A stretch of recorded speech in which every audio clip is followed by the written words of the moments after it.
non-Muslim kalah, bahkan dikuasai dengan simbol bahkan Ya'juj Ma'juj ya, yang di Tangkeng kemudian dibikin dua gunung itu kemudian ditembok oleh Zulkarnain sebagai bentuk kekalahan dari kebatilan kan begitu.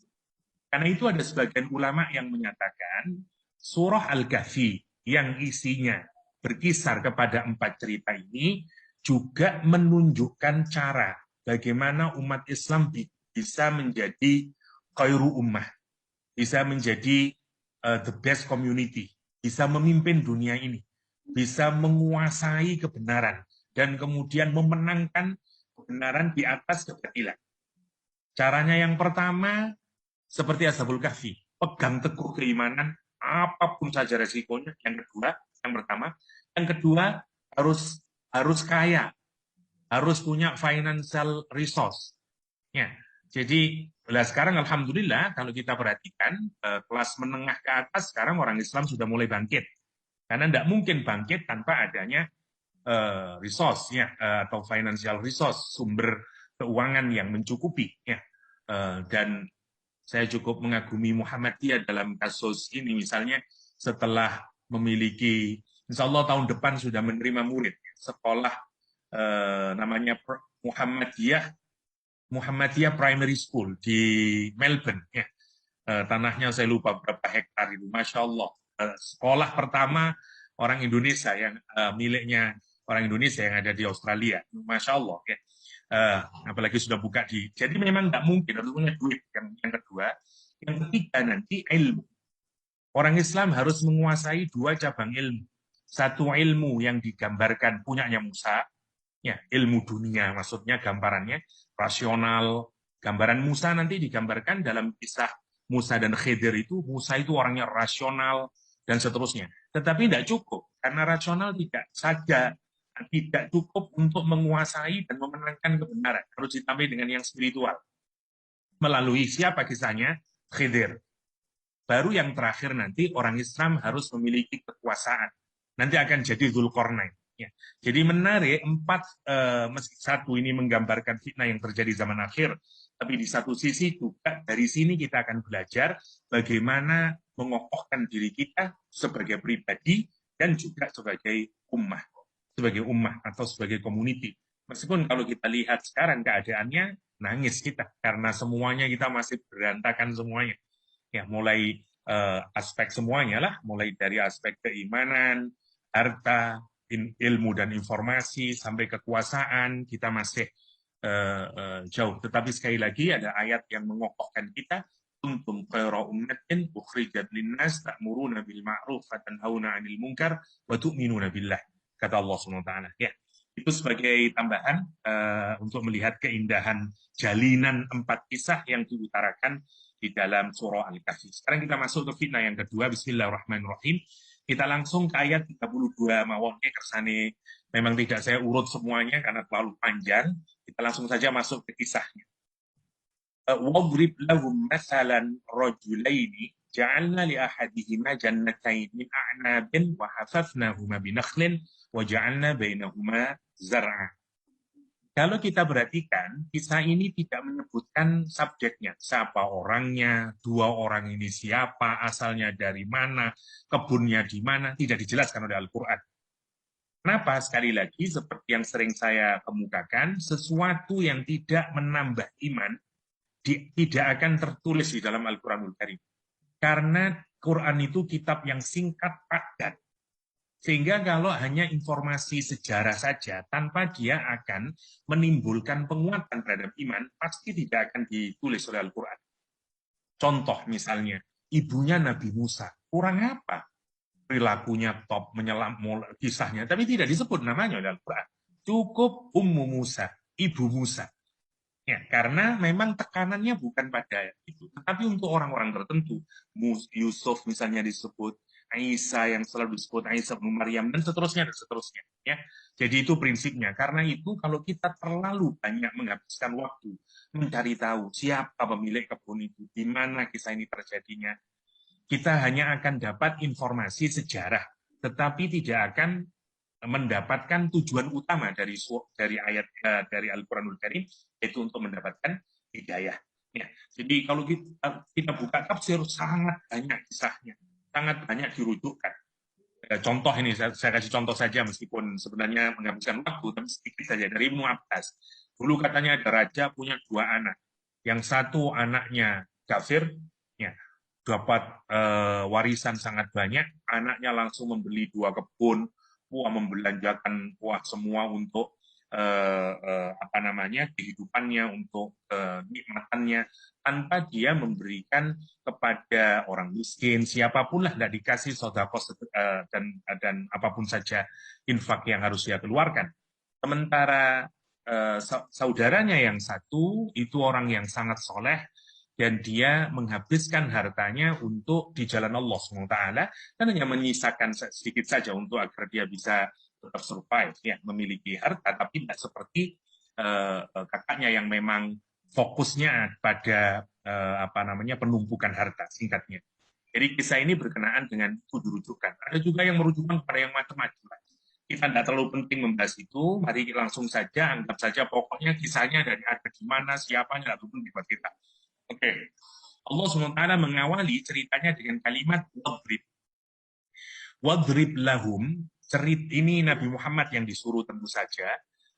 Dulu pernah saya uraikan bahwa kenapa Allah menggunakan kata doroba. Doroba, padahal kalau kita artikan berikanlah kepada mereka, atau ceritakanlah kepada mereka. Doroba, mana asalnya memukul. Ya, memukul seperti yang kemarin fadorobna ala dan kemudian dipukul-pukul gendang telinganya sehingga Ashabul Kahfi bisa tertidur.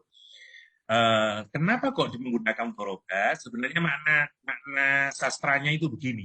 Kadang-kadang kita ini kalau memperingatin anak agar anak itu tersadar, tidak harus juga menggunakan kalimat-kalimat yang tegas.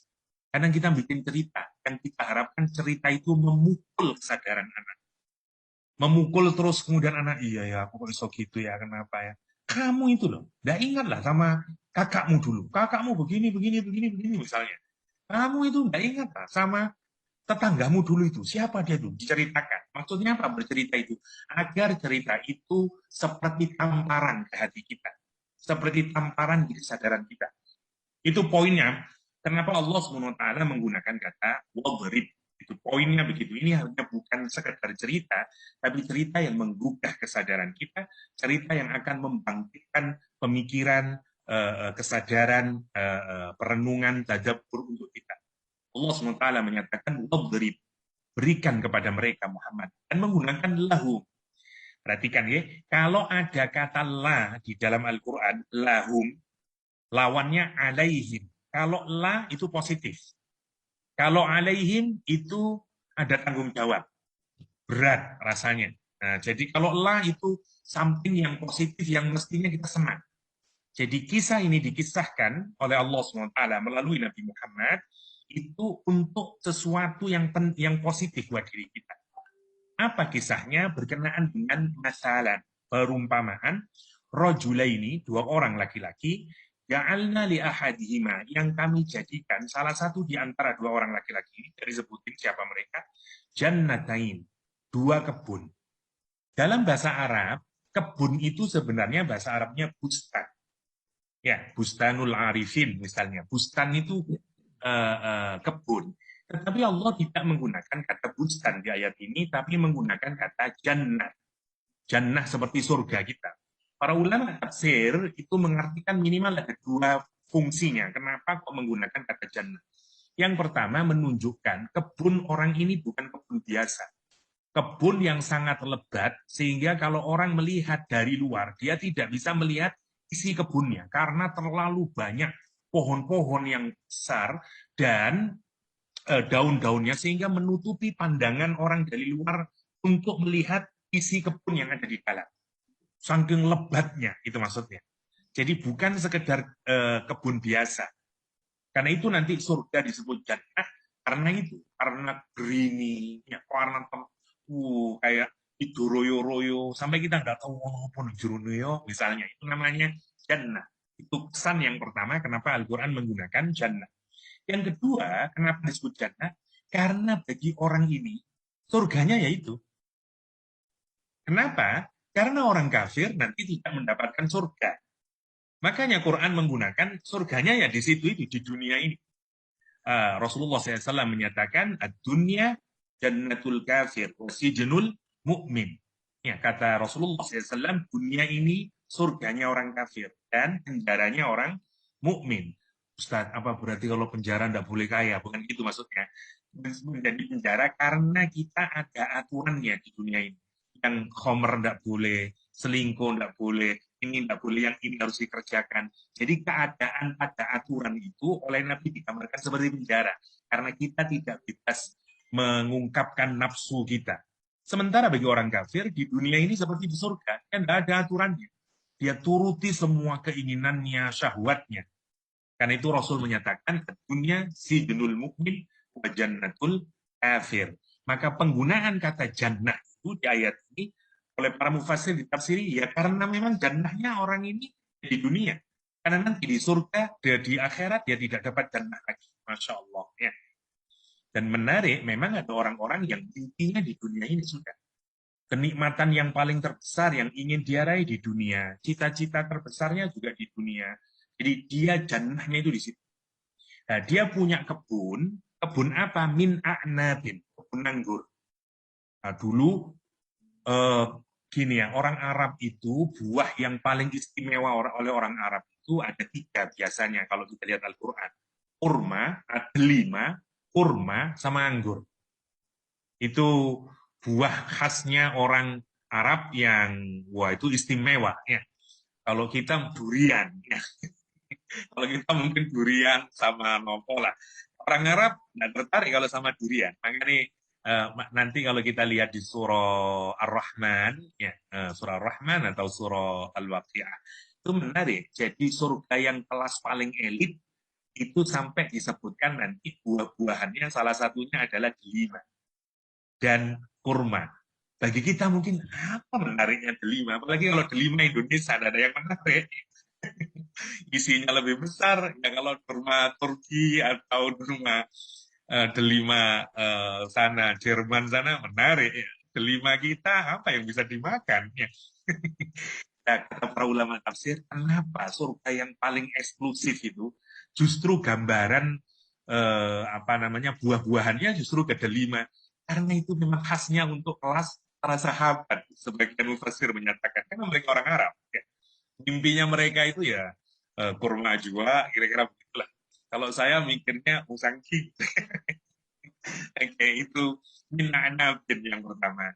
Jadi dia punya kebun anggur wahafafna huma, dan kebun anggurnya itu di dalam, kemudian di surrounded ya, dikitari, dikelilingi, karena dikelilingi jadi full ya, muter nih dikelilingi dengan apa? Binakhlin, dengan pohon kurma, palm tree ya, jadi dikelilingi pohon kurma. Fungsinya untuk apa? Kenapa Allah menyatakan demikian? Kalau kita lihat, ini sebenarnya adalah, jadi orang dulu itu, orang Arab itu, waktu itu, untuk pertaniannya, kok karena kurma, anggur itu batangnya tidak kuat, kalau ada angin sangat kencang, mudah roboh, dan seterusnya, apalagi kalau ada hewan-hewan yang masuk, dan berbagai macam lah. Maka cara dia untuk bikin security, ya, memproteksi tanaman anggur yang jauh lebih rentan, maka dia menanam pohon-pohon yang kokoh di luarnya. Jadi dia fungsinya untuk satu menahan angin sehingga komposisi pohon anggurnya akan tetap baik dan juga memproteksi dari hewan-hewan yang masuk dan seterusnya. Nah ini Allah menggambarkan saking hebatnya pertanian perkebunannya orang ini. Jadi paling luar pohon yang besar, yaitu kurma, ke dalam kemudian anggur, ya, anggurnya sehingga tetap sehat dan seterusnya. Waja'alna bainahuma zar'a. Masuk ke tengah lagi baru padi yang jenis zar'a, yang pertanian. Jadi yang benih-benih sudah. Mungkin kalau kita mungkin gandum, pari, padi atau apalah. Jadi dia level 3. Saya pernah baca artikel, tapi saya tidak membaca sampai detail. Di Maroko, salah satunya mencoba membuat perkebunan atau pertanian dengan gaya surat Al-Kahfi. Jadi nanam kurma dulu, baru setelah itu anggur, baru setelah itu. Jadi kalau kita lihat sekuennya ini paling kuat kurma, kemudian lebih kuat sedikit anggur, baru setelah itu yang paling tidak kuat, yang paling lemes yaitu zar'a. Kalau kita ini sudah jadi sawah, zar'a itu sawah, yang bisa ditanam ya padi gitu-gitu.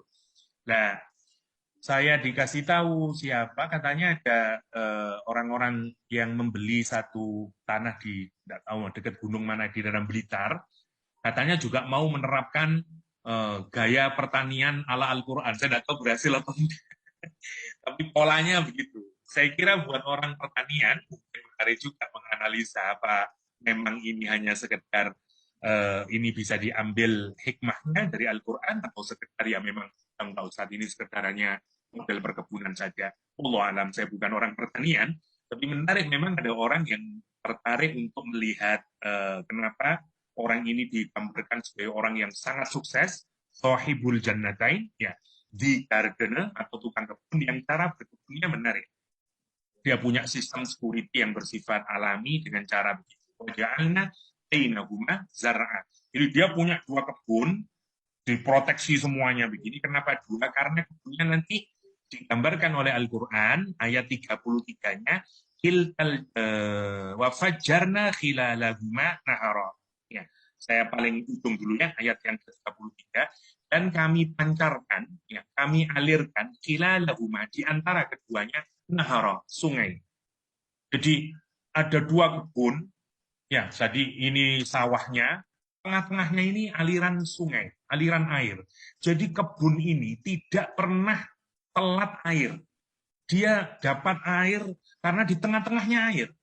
Jadi sawahnya bagus, kebun anggurnya bagus, kurmanya bagus. Masya Allah. Saking perfectnya digambarkan oleh Al-Quran, lihat menarik ayat 33. Kiltal jannatain, dua kebun itu, ya, A dan B tadi, ya, yang cara perkebunannya sangat menarik itu, atat ukulaha. Mestinya kalau kita perhatikan, kata atat itu memang boleh saja untuk dua kebun, tapi secara gramatikal, atat itu sebenarnya hanya untuk satu kebun. Apa yang dimaui oleh ayat ini? Dua kebun itu memberikan hasil yang sama persis, karena kualitasnya yang sempurna. Jadi mulai dari aspek keamanannya, airnya, mataharinya, semuanya top lah kira-kira begitu.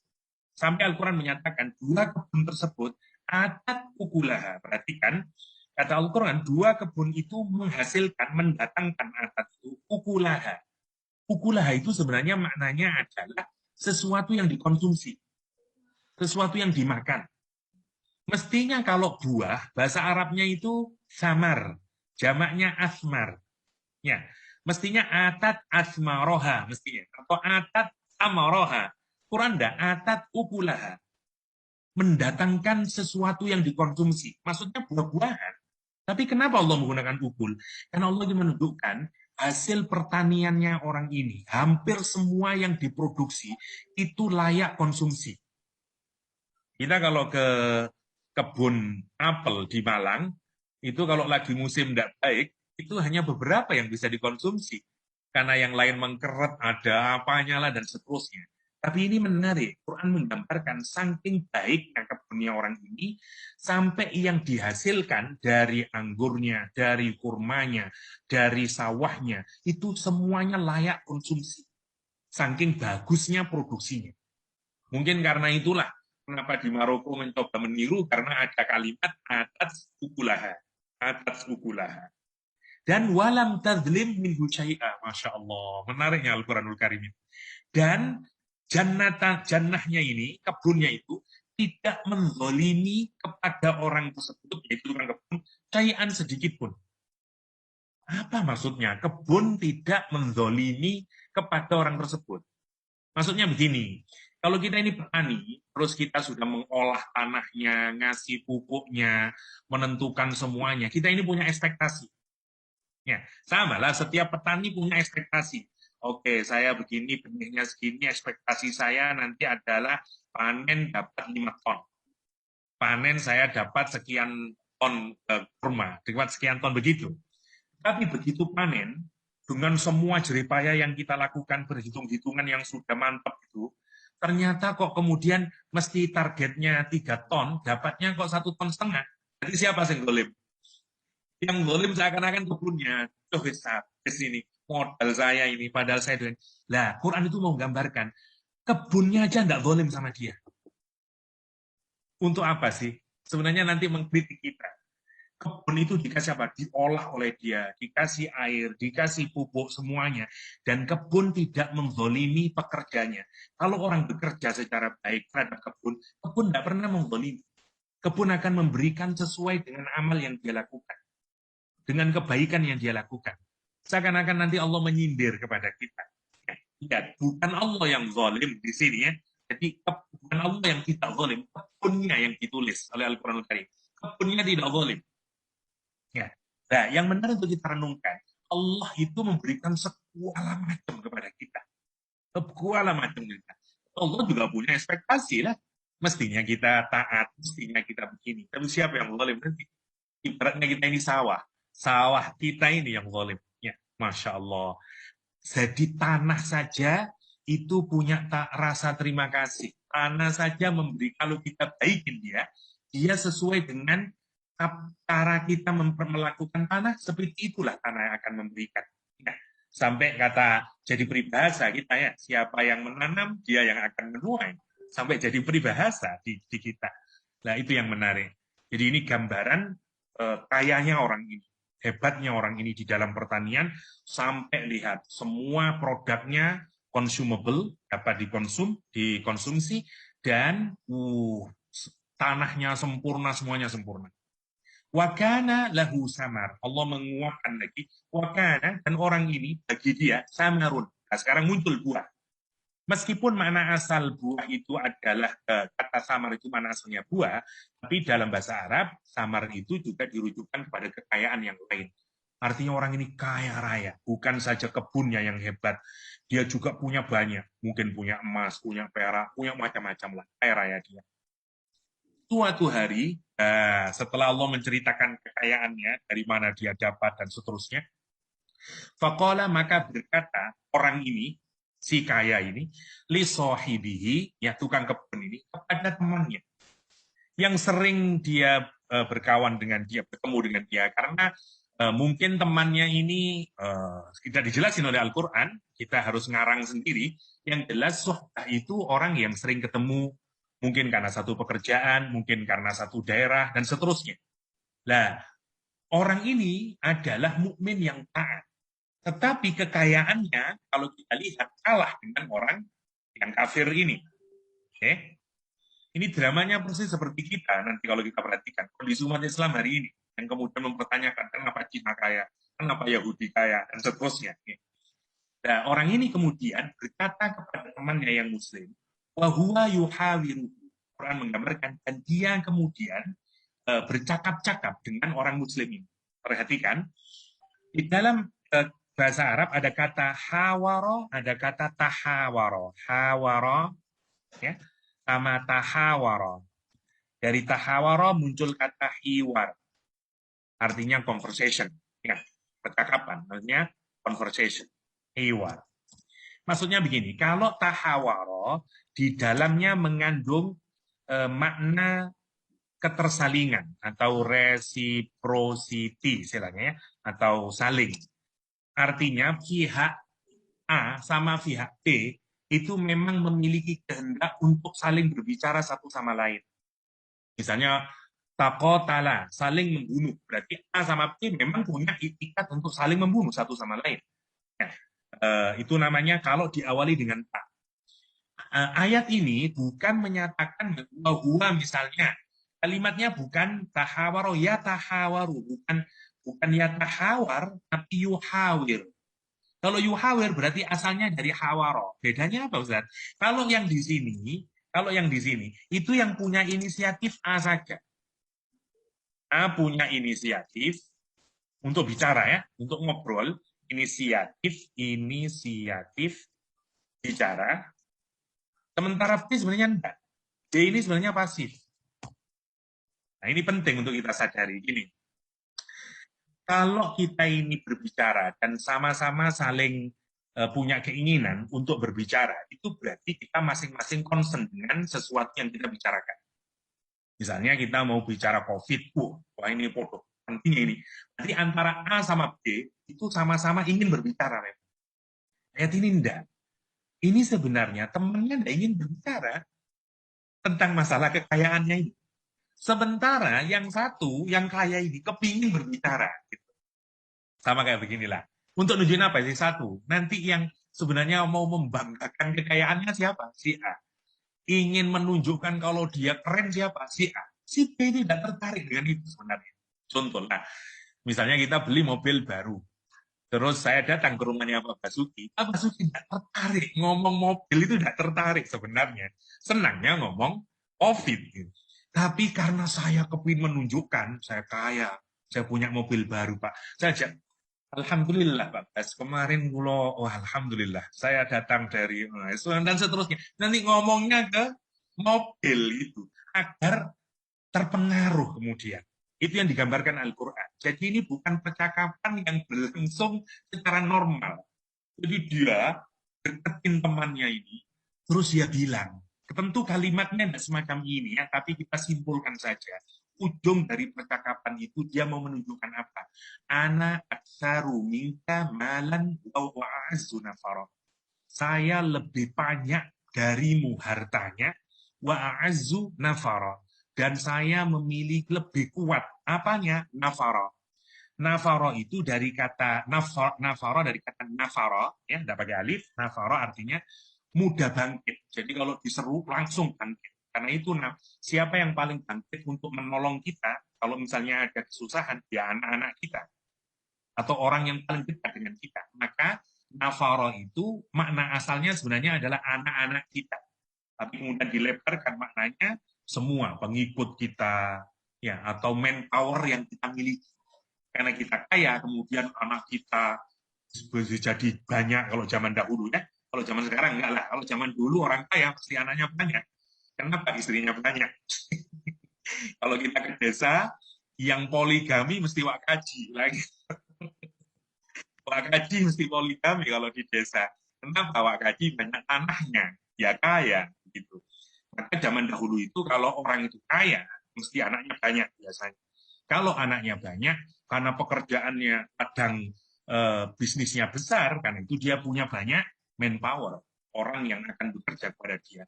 Dan dia berbangga dengan itu karena menunjukkan posisinya makin kuat. Nah, sama dengan kita lah. Semua orang kaya itu menarik. Ya, bayangin saya kapan hari nonton YouTube, Ustadz Solmed yang di SCTV itu ditanyain sama siapa lah. Ada berapa pembantu di rumahnya? 10 kata dia. Wow, kata istri saya, aku dijain dan duit ya, dia punya 10 pembantu. Saya jadi mikir, ya Allah, ya. Memang begitulah, semakin kaya kita makin butuh banyak bantuan. Tetapi menunjukkan juga kekuatan kita. Nah, orang ini berbangga dengan itu. Satu, dia bangga dengan hartanya, dia bangga dengan manpower yang dia miliki. Nah, cara dia ngomong, ya tentu saja siapa sih yang senang kita dijelekkan. Ibaratnya kan kita diposisikan, kamu lebih miskin, kamu tidak punya kekuatan. Ya nggak senang lah ngomong itu. Tetapi orang yang kaya, dia senang ngomong dengan begitu itu. Karena untuk menunjukkan, karena dia menunjukkan siapa saya ini. Nah, itu mentalitas yang pertama. Ini penting untuk kita pikirkan. Kenapa ya? Karena ketika Al-Quran bicara begini, sebenarnya Al-Quran menguliti karakter yang bisa dimiliki oleh orang yang kaya.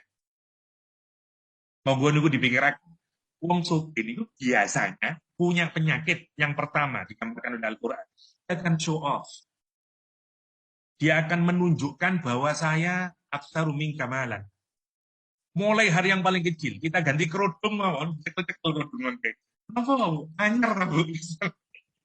Kita tunjukin itu. Masya Allah kalau kita pikirkan. Itu penyakit harta yang pertama. Jadi kita ini kepingin menunjukkannya. Padahal menarik, begitu kita menunjukkan harta, bahaya. Ya, nanti muncul, ini kan kalau kita pikirkan seperti, apa namanya, saya meskipun pada banyak hal saya tidak setuju dengan Ade Armando, yang sering bikin masalah ya. Tapi dalam kasus dia mengkritik terhadap Raffi Ahmad, mengkritik kepada ada ahli lintar yang pamer kekayaan di media sosial, saya setuju dengan Ade Armando. Karena memang itu berbahaya di tengah masyarakat yang gap ekonominya sangat besar, seperti kita, itu pasti akan mengundang kecemburuan sosial. Dan itu bahaya. Orang yang show off terhadap kekayaannya, itu bukan hanya penyakit pada dirinya, tapi pada ujungnya nanti akan menjadi penyakit sosial. Nah itu yang tidak disadari oleh orang yang kaya. Karena orang yang kaya itu senang kalau dia membeli. Siapa yang tidak senang kalau ada sesuatu yang baru? Wong kita ini mau menunjukkan nggak kalau ada kamalan wa azu afara. Monggo dicek untuk diri kita masing-masing. Jangan sampai kalau Allah memberikan kekayaan kepada kita yang lebih, mentalitas kita kemudian ingin show off kepada orang lain. Ya, ingin show off kepada orang lain. Itu penyakit pertama yang dari kekayaan, dari harta. Nomor satu. Kita lanjutkan. Dan sekarang yang kedua. Orang ini masuk ke kebunnya sekarang. Ngajak siapa? Ngajak temannya tadi. Dengan bangganya belum selesai ini. Wah, setelah dia ngomong, ini bisnis saya, ini pabrik saya, ibaratnya lah, dan seterusnya. Dia masuk ke kebun. Wahuwa zalimun li nafsi. Dan Quran menyatakan, sedang keadaannya, dia zalim terhadap dirinya. Apa maksudnya? Maksudnya dia masuk itu, dia membanggakan dirinya, dia tidak memberikan nopo namine apa? Bahwa gini, di setiap usaha yang kita lakukan, kalau kita mikir, itu hakikatnya berapa sih kontribusi yang kita lakukan terhadap usaha yang kita miliki, kekayaan yang kita miliki. Rasulullah SAW mengingatkan kepada kita bahwa antum tunsoruna bidu'afaikum, kepada orang-orang kaya. Kamu itu sesungguhnya menjadi demikian itu karena dibantu oleh orang-orang yang miskin. Ya, andai misalnya pekerja-pekerja pabrik itu tidak mau bekerja, susahan itu haritanu misalnya, dan seterusnya. Pasti susah. Karena sebenarnya ada sekian banyak orang yang berkontribusi buat kekayaan kita. Dalam bisnis apapun saja, dalam bidang apapun saja, kalau kita renungkan. Apalagi kalau kita tidak ingat bahwa ada orang lain yang juga berkontribusi dalam membuat kita ini menjadi orang kaya, katakanlah memiliki harta. Yang kedua, yang paling penting adalah kita tidak sadar bahwa sebenarnya yang paling banyak ya, kontribusinya di dalam memberikan kekayaan adalah Allah Subhanahu wa Ta'ala. Masih ingat dari awal semuanya menggunakan dhamir kami. Misalnya ya, wafajarna, perhatikan kalimat ketika kebun yang hebat itu digambarkan oleh Al-Quran. Coba yang pertama, ja'alna, kami yang menjadikan. Agar apa? Agar ingat bahwa kamu ini punya kebun itu bukan hanya kamu. Tanahnya dari siapa? Siapa yang mengalirkan air di tengah-tengah itu? Siapa yang memastikan itu? Dan itu tidak disadari oleh dia. Jadi makanya Quran hati-hati, semuanya digunakan. Nah, coba ja'alna, hafafna, kami kelilingi, ja'alna bainahuma, semuanya kami. Sekarang ayat berikutnya, misalnya wafajarna, kami lagi, dan seterusnya. Tapi begitu lihat, begitu dia berbangga kepada dirinya, muncul sifat egoisme. Masya Allah, lihat. Dia berubah. Kenapa? Karena dia mesti, itu yang disebut dengan zalimun li nafsi. Dan bacanya ini harus pendek, ananya ini. Meskipun mestinya panjang, ana begitu. Ana aksaru minka, tapi karena ada bunderan kecil ini, bacanya harus pendek. Bahwa yuhawiru ana aksaru minka. Untuk nunjukin apa? Kemuruhan, selfishnya, egoismenya. Untuk menunjukkan aku lebih banyak. Itu gambarannya begitu. Masya Allah, itu indahnya Al-Quran. Sampai cara bacanya itu sebenarnya juga menunjukkan karakter jiwanya. Masya Allah, karena dia kepingin didahulukan, kepingin diprioritaskan paling utama. Anak teruming kamalan wa'azunafara. Ya, kata Allah SWT. Terus dia zalim kepada dirinya, berarti apa? Dia tidak sadar dengan dia, tidak sadar kepada Allah, tidak sadar kepada orang lain. Dan dia merasa semuanya pada dia. Terus dia berbangga dengan semuanya itu. Kenapa? Karena kalau kita pikirkan, memang keren banget. Kalau kita lihat secara rasional, katakanlah, security-nya aman. Udara, angin tidak akan merusak tanamannya. wah, sekian banyak lah, air cukup. Wah, sehingga dia bilang apa? Sampai dia punya sampai kesimpulan apa? Ma azunnu an tabida hadhihi abada. Aku sama sekali tidak punya pemikiran, nggak punya persangkaan. Hartaku ini, kebunku ini, antabida akan lenyap, akan binasa, akan nggak ada selama-lamanya. Karena semuanya bisnis running well. Semuanya oke. Nah, ini benar ya, penyakit yang kedua. Penyakit yang kedua. Orang itu kalau sudah kaya, bisnisnya keren dan semuanya itu sampai menyangka ini terus akan begini udah. Karena semuanya sudah lengkap semuanya. Ini dari aspek A, B, C, D dengan perhitungan limitnya dia dan segala macam. Dia meyakini, saya sudah sampai 7 turunan, aman ini sudah. Dan dia lupa bahwa hakikat rizki itu bukan dimiliki, karena dia diberikan oleh Allah. Masya Allah, saya punya kenalan salah satu teman, saya tidak sebutin karena agak kurang. Dia cukup sekarang, alhamdulillah, cukup sudah punya 2 pabrik, katakanlah. Nah, yang menarik ada kisahnya, kata dia biasanya penjualannya selalu sukses. Habis terus, habis terus, habis terus. Saya menulis di Facebook tentang doanya Nabi Ayub yang diuji oleh Allah. Awalnya kaya raya Nabi Ayub, punya anak 14. Tapi kemudian diuji oleh Allah. Ya, 14 anaknya mati semuanya. Dia sakit dan seterusnya. Dia membaca itu, kata dia, terus kirim SMS. Kemudian saya nangis, Ustaz, kata dia. Kenapa? Karena saya jadi merenung. Karena penjualan di bulan ini katanya 30% belum terjual. Dan itu pun saya sudah sedih dan seterusnya. Saya membaca kisahnya Nabi Ayub, saya jadi menerung. Iya, atau memang bukan milik kita, kata dia. Dan memang kadang-kadang kita ini kalau sudah rezeki itu sangat banyak dan seterusnya, kadang-kadang kita lupa. Kenapa? Ini ya, rumus sederhananya gini. Kalau kita ini eh, mendapatkan rezeki itu berdasarkan usaha kita, sangat banyak di dalamnya, mulai mikir, bekerja, dan seterusnya. Allahnya menjadi berkurang kita sadari. Saya sering nyontohin misalnya beginilah. Kalau kita bekerja, misalnya saya lah bekerja di kampus, saya misalnya pergi jam 8, pulang jam 3, maka gaji bulanan saya itu tidak seperti datang dari Allah. Sepertinya, ya saya Pak, masuk ke kantor ya, tiap hari 8 sampai jam 3 udah buka komputer, ngajar, dan seterusnya. Jadi gaji saya itu ya karena pekerjaan saya. Tetapi kalau muncul gaji 13, alhamdulillah, rizki. Kenapa? Karena tidak banyak usaha yang saya lakukan di dalamnya untuk mendapatkan uang tersebut. Nah, menarik, hampir semua orang-orang yang super kaya raya itu sebenarnya pikirannya lebih bulat daripada kita, karena dia menentukan semuanya. Dan dia tahu ini sini semuanya ya. Orang-orang yang pintar Jack Ma, kalau kita perhatikan, dia yang mikir ya, semuanya itu. Sehingga memang dia merasa faktor Allah itu seakan-akan nggak ada. Ada di pikirannya. Dan karena dia tahu melihat secara rasional, maka apa yang terjadi? Dia menyangka semuanya perfect. Dan itu bahaya kekayaan yang nomor 2. Ya, setelah satu muncul egoisme, ya, muncul egoisme, kita menjadi merasa berbeda dengan orang yang lain, kemudian kita tidak merasa equal, tidak merasa sama dengan orang lain, itu menarik, menarik. Kalau kita turun dari mobil, misalnya, terus ada orang yang tidak menghormati, satpam tidak menghormati, saya bisa marah. Tapi kalau kita turun dari sepeda, misalnya, kita tidak marah. Pengaruh harta itu sangat kuat untuk membentuk egoisme kita, ya, menentukan siapa diri kita, dan seterusnya. Itu monggo didalami. Yang pertama tadi ya, anak aksarumi kamala wa azunafara.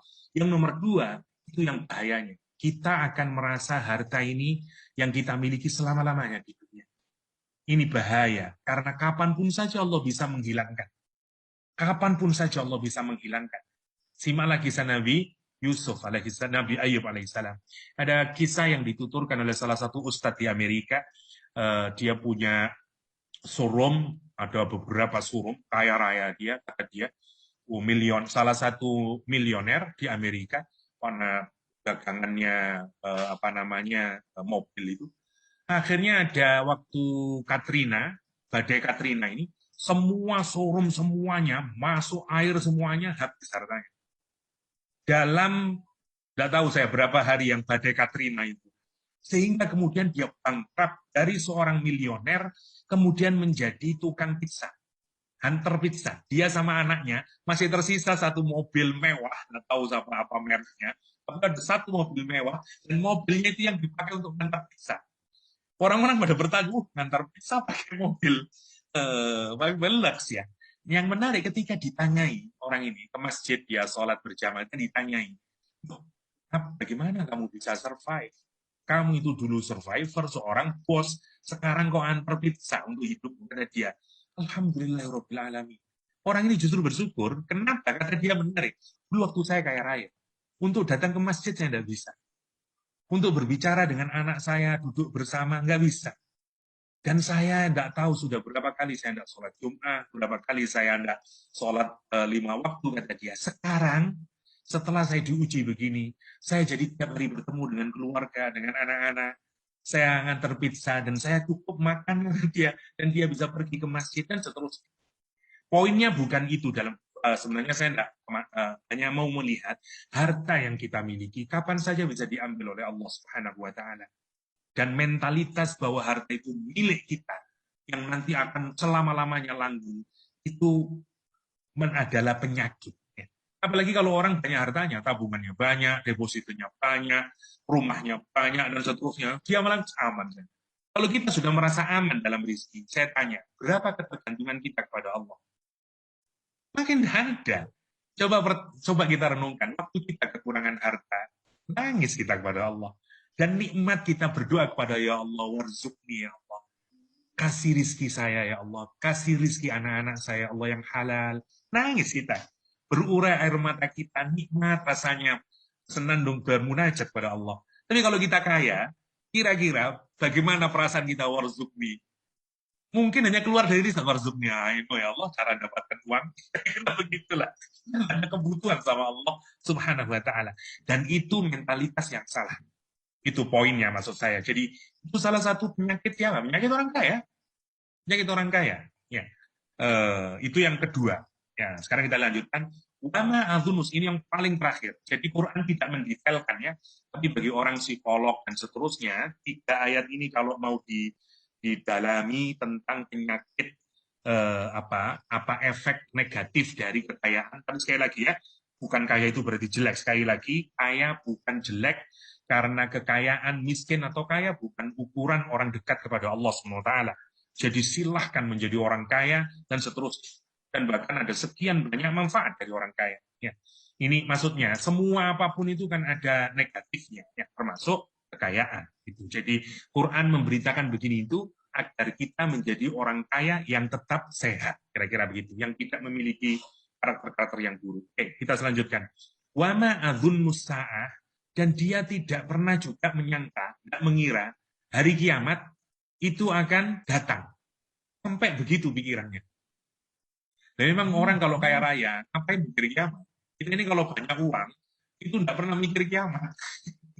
Mikir makan di mana, besok rekreasi kemana, dan seterusnya. Pikiran kiamat itu jauh sekali. Tapi kalau kita tidak punya duit, waduh, menikmati kayak ya, dan seterusnya. Ya. Jadi itu mentalitas juga sampai hilang kesadaran bahwa kita ini akan mati dan seterusnya. Masya Allah ya. Wa ma'adhunnu, karena dia merasa kesehatan bisa saya beli, semuanya bisa saya beli. Wa ma'adhunnu sa'ah qa'imah. Dan lihat, ini yang paling buruk. Wala in ruditu, dan kalaupun aku nanti mati, aku dikembalikan ila robbi, kepada Robku, maksudnya mati, la ajidanna khairam minha munqalaba. Aku pasti akan mendapatkan ajidanna khairan yang lebih baik minha dari apa yang aku dapatkan sekarang di dunia. Mungkolaba sebagai tempat kembali. Nah ini benar ya. Orang yang kaya, puncaknya nanti, dia akan menyangka Tuhan sayang sama dia, dan karena itu kalau dia mati, nanti dia juga akan mendapatkan balasan yang lebih baik bahkan dari apa yang dia dapatkan di dunia. Monggo dipikirkan ya, mungkin jenengan, oh Ustaz orang bisa begitu. Saya contohkan yang menarik. Dalam ilmu sosial ada buku yang menarik ditulis oleh Max Weber, Judulnya The Spirit of Capitalism. Spirit kapitalisme dan etika Protestan. Kalau kita belajar tentang Katolik, Katolik itu gambaran dari orang yang dekat kepada Tuhan adalah tidak kaya. Karena Katolik itu gambarannya adalah orang yang dekat sama Tuhan itu yang niru Yesus Christ. Kalau perempuan yang tidak kawin, maksudnya nanti tidak kawin, dia pekerjaannya hanya di gereja, untuk melayani gereja. Karena itu prinsip di Katolik, orang yang selamat adalah semua orang yang berkait dengan gereja. Sampai muncul pernyataan tidak ada keselamatan di luar gereja bagi Katolik. No salvation outside the church. Itu terkenal sekali di Katolikisme. Nah, Protestan menarik. Protestan banyak menolak klaim-klaim dari Katolik. Ya, itu ditolak semuanya. Nah, ada dua, kalau kita mungkin madhab lah kalau di kita. Dalam Protestan, satu namanya Lutherian, yang kedua namanya Calvinism di Perancis sama Jerman sana. Mereka ini punya pikiran begini, bahwa kalau Katolik itu sudah jelas siapa yang masuk surga, ya orang yang berkait dengan gereja. Seperti kita lah, yang orang yang cedek masjid dan segala macam. Ini Katolik begitu. Nah, Protestan tidak setuju begitu. Karena dia berangkat dari pemikiran begini. Tuhan itu sebelum menciptakan kita di dunia, nanti itu sebenarnya sudah tahu siapa yang ahli surga, siapa yang ahli neraka. Nah, karena siapa yang menjadi ahli surga, berarti dia orang yang disayang oleh Tuhan. Karena dia dimasukkan ke surga.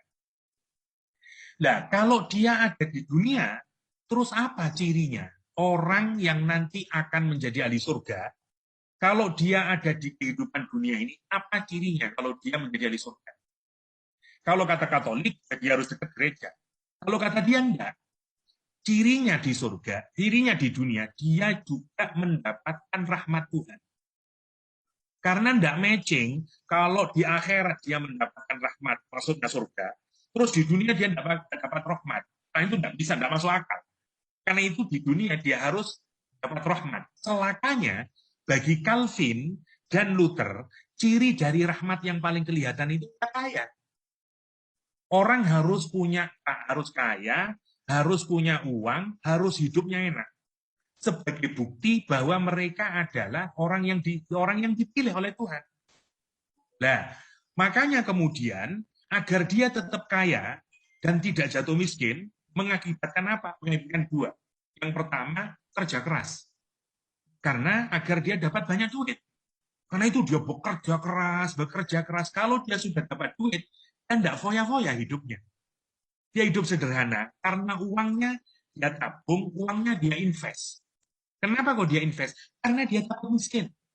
Karena kalau takut miskin, Anda masuk neraka.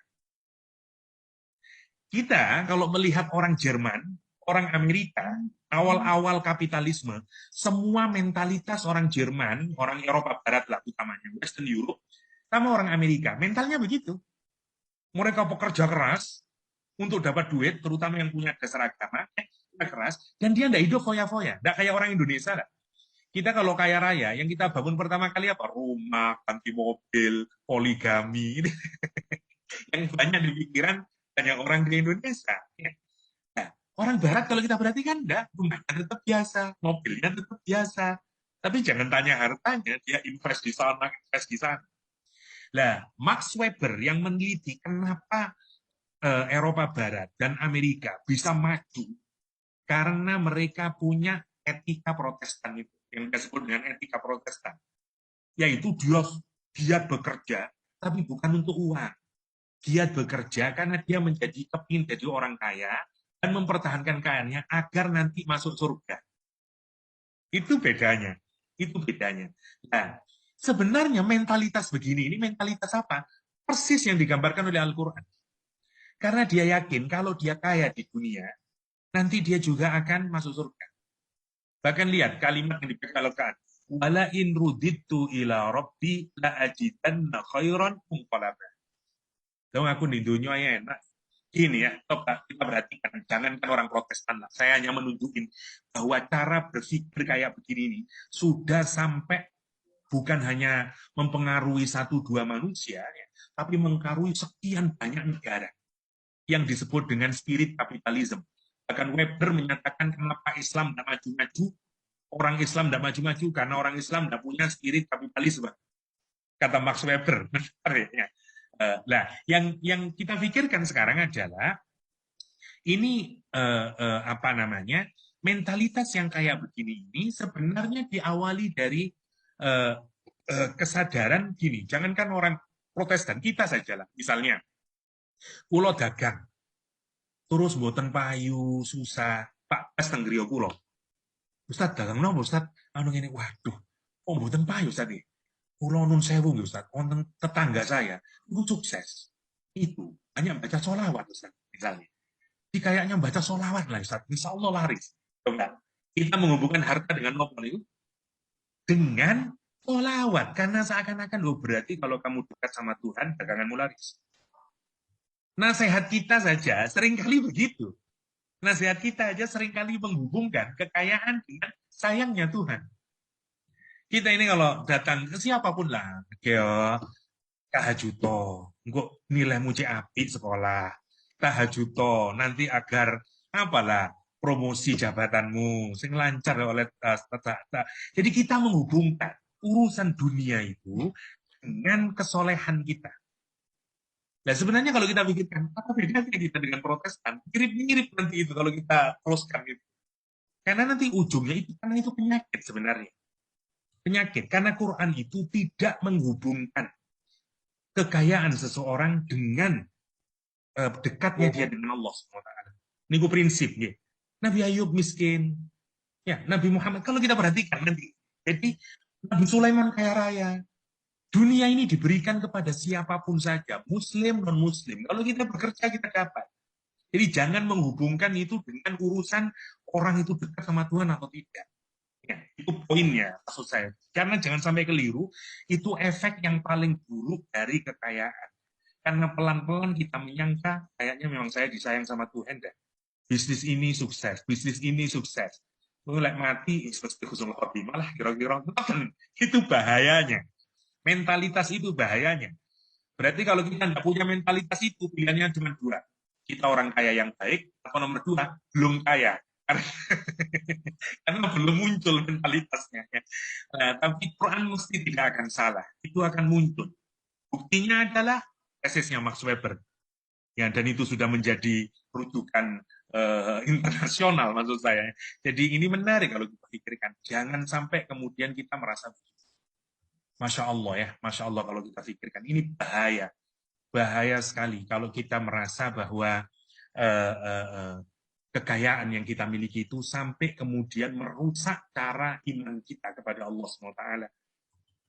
Bahwa terlalu rendah lah ibadah kita ini, karena itu nanti bagaimana ngobatinya, kita menyadari hakikat dunia itu nopo. Terlalu rendah dunia ini, kalau mau jenengan hubungkan dengan rahmatnya Allah SWT. Lalu 2 rakaat sebelum sholat subuh saja, pahalanya itu lebih baik dari dunia dan seisinya. Ya nopo balesnya ini. Nggak ada apa-apanya sebenarnya. Maka bagi orang yang beriman, tidak mungkin dia menghubungkan kesolehannya, kedekatannya kepada Allah, mau ditukar dengan dunia itu. Dunia tidak ada harganya buat dia. Masya Allah, itu yang harus ada di pikiran kita. Jangan kita seperti pikiran orang yang tidak mengerti agama. Sekali lagi ya, bukan dunia tidak penting, bukan menjadi kaya tidak penting, bukan itu poin kita. Poinnya adalah jangan sampai kekayaan itu kemudian membuat kita tidak sehat karena muncul egoisme, karena muncul membandingkan dengan orang lain, karena kemudian kita merasa lebih hebat dari orang lain. Monggo dipikirkan, tanyalah sama psikolog dan seterusnya. Ini semuanya penyakit, nanti membuat kita tidak bahagia. Nanti teman kita beli mobil merek A, kita berbangga karena mobil kita baru. Teman kita yang lain beli mobil lebih tinggi lagi, sakit kita. Kurang ajar, dia ganti lagi. Dan seterusnya, dan seterusnya. Dan kita tidak akan pernah bahagia, kendati kita memiliki harta. Masya Allah. Ya. Quran itu memang petunjuk buat kita, karena itu monggo direnungi, ditadaburi malih, dan segala macamnya. Karakter-karakter negatif yang muncul dari kekayaan yang kita miliki. Yang puncaknya oleh Al-Quran, mulai penyakit pribadi dulu, egoisme, dan seterusnya, sampai ujungnya di bawah yang paling berat penyakitnya, itu ayat 36. ketika kita menyangka bahwa kalaupun kita pulang kepada Allah mati, kita tetap menjadi orang kaya. Oh, di zaman Nabi lebih lucu lagi. Abu Lahab, Abu Jahal, itu bilang ke Nabi Muhammad, Muhammad, oke, kata kamu nanti kalau kami ini mati, kami masuk neraka. Saya tanya, ada berapa penjaga neraka itu? Malaikatnya, 19 kata Nabi. Oh, tenanglah, kita kumpulin harta kita dan seterusnya. Kita kasih duit aja lah 19 malaikat itu. Aman kita itu. Itu omongannya Abu Jahal sama Abu Lahab. Nah, bagi kita itu hanya omongan mungkin, tetapi sebenarnya itu mentalitas. Mentalitas dari orang kaya yang sebenarnya semuanya bisa dibeli. Orang kalau kaya dan apalagi dia mau menghalalkan segala cara, enteng saja dia, lah apapun sudah bisa dibeli kok. Kan seterusnya. Ya, mau ngurus KTP, lah kasih aja, selesai langsung misalnya, dan seterusnya. Itu mentalitas yang muncul sehingga dia merasa seperti Abu Lahab. Lebih jelek lagi, karena seakan-akan semuanya bisa dilakukan sogokan bagi Abu Lahab, Abu Jahal, dan seterusnya. 36. Kita lanjutin. Saya tidak baca sudah, saya merangkum dari tafsir Ibnul Jauzi sebenarnya. Saya lanjutkan. Qala lahu sahibuhu wa huwa yuhamid. Lihat. Pertama waktu dia diajak ngomong, saya lebih banyak loh hartanya dari kamu.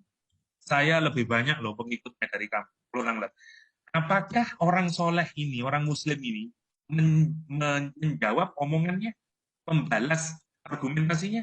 Ya, dia tidak tertarik. Dalam urusan dunia, kamu ngomong apa, malah diguyu, diesemi. Dia tidak tertarik. Masya Allah. Tidak ada balasan. Kalau kita kan mangkel dalam urusan begitu. Wah, dia sombong banget. Dia ngomong saya lebih banyak hartanya, kemenannya, pengikut saya. Kita kan mangkel, kurang ajar, mentang-mentang aku miskin ya, misalnya. Ya, jadi orang ini tidak dibalas. Tidak ada kalimat balasan untuk pernyataan anak aksaru min kamalan wa azu nafara. Dari situ kita belajar orang soleh ini, ya Allah, tidak tertarik mau orang dia membanggakan hartanya, dia esemito, ya Allah, kasihan kamu.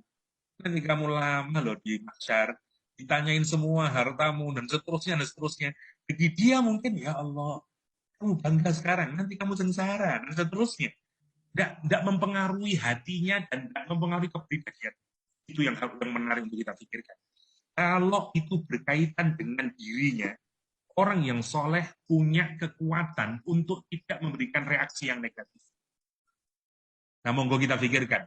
Kalau orang, ada sombong di depan kita, membanggakan hartanya, terus gimana respon kita?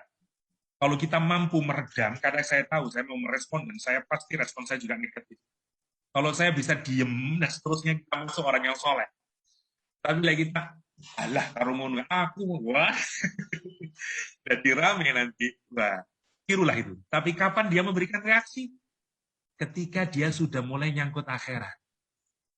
Ketika dia sudah bawa-bawa agama. Dan karena dia ada motif untuk membenarkan cara berpikirnya tadi. Baru dia ngomong sekarang. Tapi yang dikomentari bukan urusan donyone. Yang dikomentari tadi, lihat. Begitu sampai dia bangga dan segala macamnya. Sampai kalau saya mati nanti juga saya akan pasti gampangannya masuk surga. Lihat, dia sekarang sambil menasehati dan sambil mengkritik dia. Kalimatnya menarik. Dia sekarang ngomong, akafarta billadzi khalaqaka min turabin summa min nutfatin summa sawwaka rajula. Apakah engkau mengkufuri? Kufur maknanya dua ya. Satu, kufur dalam pengertian dia menolak Tuhan, lupa sama Tuhan dan seterusnya. Yang kedua, kufur tidak bisa mensyukuri Tuhan. Maksudnya dia sama sekali melupakan kontribusi Allah sehingga dia tidak merasa harus thank you Allah dan seterusnya. Namanya kufur nikmat. Okay? Kalau kita lihat dari kalimatnya orang ini, sebenarnya orang ini masih punya iman. Maksudnya dia percaya sama Tuhan, buktinya dia ngomong kalau saya nanti mati, kamu Tuhan. Tapi dia apa penyakit paling utamanya? Sombong. Ya, dia sombong, dia lupa akhirat sampai puncaknya. Jadi kan kalau kita urut itu sebenarnya kan sombong, kemudian egoisme, selfish, merasa lebih tinggi baik dari orang lain, dan penyakit-penyakit yang kalau kita daftar dari ayat ini ya, sampai puncaknya dia merasa hidup selama-lamanya, dan kemudian dia merasa aman urusan akhirat. Wah, ini paling bahaya. Nah, terus dia ingatin dengan kalimat, apakah kamu kufur kepada zat yang menciptakan? Dia ingatkan dari, Diucapkanmu dari turab, dari debu. Kemudian dari debu diciptakan dari nutfah, dari zigot. Ya, debu maksudnya tanah, tanahnya jadi tumbuh-tumbuhan, tumbuh-tumbuhannya dimakan oleh kita, sayur, dimakan binatang, binatangnya kita sembelih, kemudian jadi sperm, jadi ovum, ketemu jadi nutfah. Quran singkat menceritakannya ya, min turabin summa, karena summa berarti interval waktunya lama. Kan itu dari turab, dari tanah tadi, kemudian terus sampai jadi zigot. Begitu jadi zigot, kemudian summa sawwaka. Allah menyempurnakanmu, molded you, disempurnakan sampai jadi kamu sekarang. Jadi the man, jadi seorang laki-laki. Sekarang jadi kamu bos. Kamu lupa siapa kamu itu. Kamu merasa beda dengan orang lain, merasa egois, merasa sombong. Kamu itu sama-sama saja dengan saya. Sama-sama dari turab, sama-sama dari air mani. Ya, terus apa yang membuat kamu merasa berbeda dengan orang lain? Apa yang membuat kamu tidak equal dengan orang lain? Hanya karena harta yang kamu miliki, deposito yang kamu punyai, mobil yang ada di luar itu. Nah, kamulah sama saja dengan diri saya. Sekian banyak kalau kita coba hikmah ya, kalimat orang ini menarik sekali kalau kita pikirkan. Satu, dia mengingatkan asal-usulnya. Orang sombong itu biasanya, ciri pertamanya adalah dia lupa sama usul-usulnya. Siapa kamu itu? Wah, ya, dan seterusnya. Itu obatnya sebagaimana yang dulu pernah kita sudah bahas ya, saya lupa. Seingat saya waktu kita bahas cara kita untuk mendakwai orang yang lupa sama Allah ya, salah satunya adalah ingatkan asal-usul dia. Yang pertama. Ya. Yang kedua, ini dia mengingatkan juga dengan Allah. Allah yang masih semuanya itu sampai summa sawwaka, dari kata sawwaka ini menyempurnakan, membuat harmoni semuanya, even semuanya sama sampai kemudian jadi seorang laki-laki, itu Allah SWT. Bagaimana kemudian kamu bisa melupakan kepada Allah SWT? Dan mentalitas manusia itu begitu, sebagaimana di Al-Qur'an ya, kalau dia dikasih harta terus mendapatkan penghormatan di masyarakat, dia bilang apa? Allah sekarang memuliakan aku. Tapi kalau fa'in qadara, kalau dia di rezekinya disempitkan dan dia tidak mendapatkan penghormatan ya, sosial, cultural di masyarakat, dia menyatakan Robbi ahanan yang disampaikan Al-Quran. Ya, kalau wa akramahu wa na'amahu fayaqulu Robbi akraman. Tapi fa'in qudir, kalau di sedikitkan hartanya dia bilang Tuhan, mengapa engkau menghinakanku? Itu juga penyakit dari kekayaannya. Diingatkan oleh orang ini. Lakana lakinna huwallahu rabbi wa la usyriku bi rabbi ahada. Ya, orang ini kemudian menyatakan lakinna, tetapi bedanya aku percaya. Orang ini menyatakannya yang saleh, wallah dialah Allah rabbi wa la usyriku bi rabbi ahada. Kenapa sekarang muncul kata syirik? Jadi ini makna syirik yang jauh lebih lebar. Orang yang mensyarikatkan Allah. Kalau kita pikir orang ini nyembah selain Allah, enggak. Tidak. Kalau kita lihat Al-Quran, meskipun ada sebagian mufassir yang menyatakan orang ini menyembah selain Allah, tapi kita tidak dapat buktinya. Ya, tidak ada teks yang menunjukkan ke sana. Karena itu saya lebih memilih pendapat mufassirin yang menyatakan kesyirikan ini kesyirikan khafi. Karena orang sekarang membuat perhatian atau membuat preferensi yang jauh lebih dia pentingkan dari Allah. Jadi bikin saingan kepada Allah. Itu juga syirik. Apa yang diutamakan? Harta. Allahnya nomor sekian. Itu namanya wala usyriku bi rabbi ahada. Karena itu dia menyatakan, ngasih statement, dan saya tidak akan syirik kepada Rabbku. Dan tidak bisa saya seperti kamu itu. Walaula iddakhalta jannataka. Sekarang sudah dikasih tahu ya, diingatkan asal usul, diingatkan Allah, baru sekarang dikasih resep untuk menyelamatkan diri. Ya, nasihatnya ini. Ini panjang kalau kita detailkannya, tapi nanti saya yakin dengan nanti bisa mentadaburinya di rumah masing-masing. Singkatnya 39, orang ini setelah nasihatin asal usul, mengingatkan kepada Allah, jangan berbuat syirik kepada Allah, bikin partner, bikin segala macamnya lah, harta, pangkat, dan jabatan itu bisa jadi juga sebagai syirik-syirik modern buat kita hari ini, yang kemudian Allahnya bisa kalah lewat semuanya. Yang terakhir, baru dia nasehatin resepnya agar kamu tidak jadi bangkrut nanti. Kata dia, mengapa kamu tidak? Walaulah, mengapa kamu tidak? Idakhalta jannataka. Kalau kamu masuk ke kebunmu, ulta, kemudian mestinya kamu itu ngomong, Masya Allah, la quwata illa billah. Diingatkan apa? Masya Allah. Semuanya ini adalah kehendaknya Allah SWT. Ya, semuanya, harta yang melimpah, air ini, angin, tumbuhnya anggur, benihnya anggur, dan semuanya. Ini semuanya bisa running well. Itu karena sya Allah. Karena kehendaknya Allah. Kalau Allah tidak menghendaki, tidak akan. Jadi kita ini kalau melihat kebaikan, Al-Quran mengingatkan apa? Bacalah Masya Allah, la quwata illa billah. Masuk ke rumah orang yang baik, Masya Allah, la quwata illa billah. Ya, dan seterusnya. Kalau kita mendapatkan keindahan, Masya Allah, kita memberikan apa? Ingat kontribusinya kepada Allah SWT. Kontribusi Allah kepada ini. Saya ini berbuat apa? Ini tidak akan terjadi kalau tidak dikehendaki oleh Allah.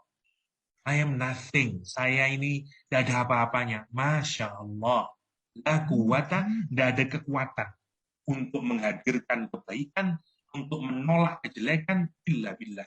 Ya, kecuali dengan pertolongan Allah SWT. Itu maksudnya, kata ini bukan hanya sekedar kata, ya. Ini maksudnya, mestinya itu yang jadi mentalitas kamu. Orang kaya itu mentalitasnya harus itu, Masya Allah, la quwata illa billah. Kalau disederhanakan. Kalau kita menjadi orang kaya dengan mentalitas Masya Allah, la quwata illa billah, sukses. Nah, jadi sederhananya Quran itu begitu.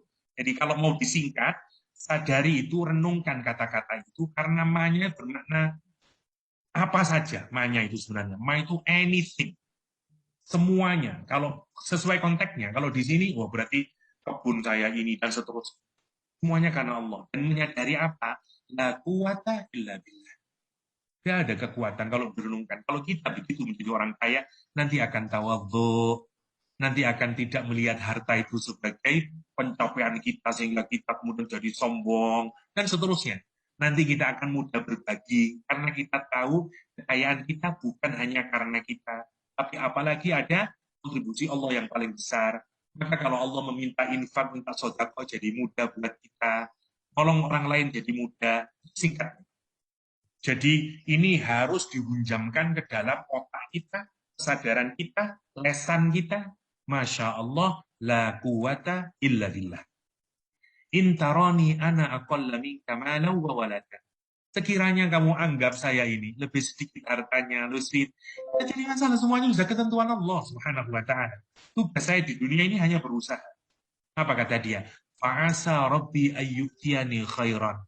Nah, sekarang dia bilang, ya mudah-mudahan kalau bagi kamu, Allah bisa saja, kapan saja. Ya, kalau kamu begitu nanti kamu hancur. Tapi kalau Allah, mudah saja bagi Allah membalikkan. Kamu sekarang punya harta, dihancurkan kamu. Saya sekarang sedikit harta, dan mudah. Ya, semoga Allah Rabbi ayyukyani khairan. Allah memberikan kepadaku khairan min jannatik, yang lebih baik dari surga, dari kebunmu. Wa yursila 'alaiha husbanan. Nanti ini ingatan dia sekarang ya. Diingatkan. Nanti kalau kamu tidak begitu, hati-hati loh. Karena asa itu seperti apa ya? Doa. Sebenarnya asa itu gambaran dari doa ya. Atau konsekuensi. Jadi kalau kamu terus gaya hidupmu kayak begini, nanti apa kata dia? Hancur semuanya loh kamu. Dan dia diingatkan. Itu cara mengingatkan yang terakhir. Kita ini kalau ngingatin orang kan dari yang baik-baik dulu, ya sebelum mengancam. Masih ingat waktu kita bicara di awal-awal, tugas Nabi itu basyiran wa nadhiran. Ya, yang basyir sudah dikasih tahu semuanya, setelah itu baru yang nadhir, diingatin peringatannya sekarang. Oke, kalau kamu terusin begitu, hati-hati loh. Allah nanti bisa mengirim husbanan minas sama fatusbiha so'idan zalaqa. Nah, kalau saya sekarang miskin, tapi bisa saja kapan saja Allah bisa kemudian mengayakan kita. Maka mudah-mudahan Tuhanku akan memberikan kepadaku kebun yang lebih baik daripada kebunmu ini. Ya, dan nanti mudah-mudahan dia mengirimkan. Ini bukan berarti kita mendoakan kehancuran, tapi ini dalam rangka dakwah. Nanti kalau kayak kamu begitu, konsekuensi yang kamu akan hadapi adalah Allah akan mengirimkan kehancuran kapan saja. Dan lihat bagaimana kehancurannya. Dia dikirim apa? Husbanan. Husbanan itu sebenarnya adalah kalkulasi, ilmu hisab. Ya, hisab hitungannya. Husban itu hitungan yang precise. Hitungan yang tepat ukurannya, kapan waktunya, seberapa targetnya, dan seterusnya. Namanya husban. Namanya husban. Jadi Allah itu mengirimkan hukuman, ya, kehancuran kepada kebun tersebut itu precise mengenai ini, dan seterusnya. Itu namanya husban. Husbanan minas sama.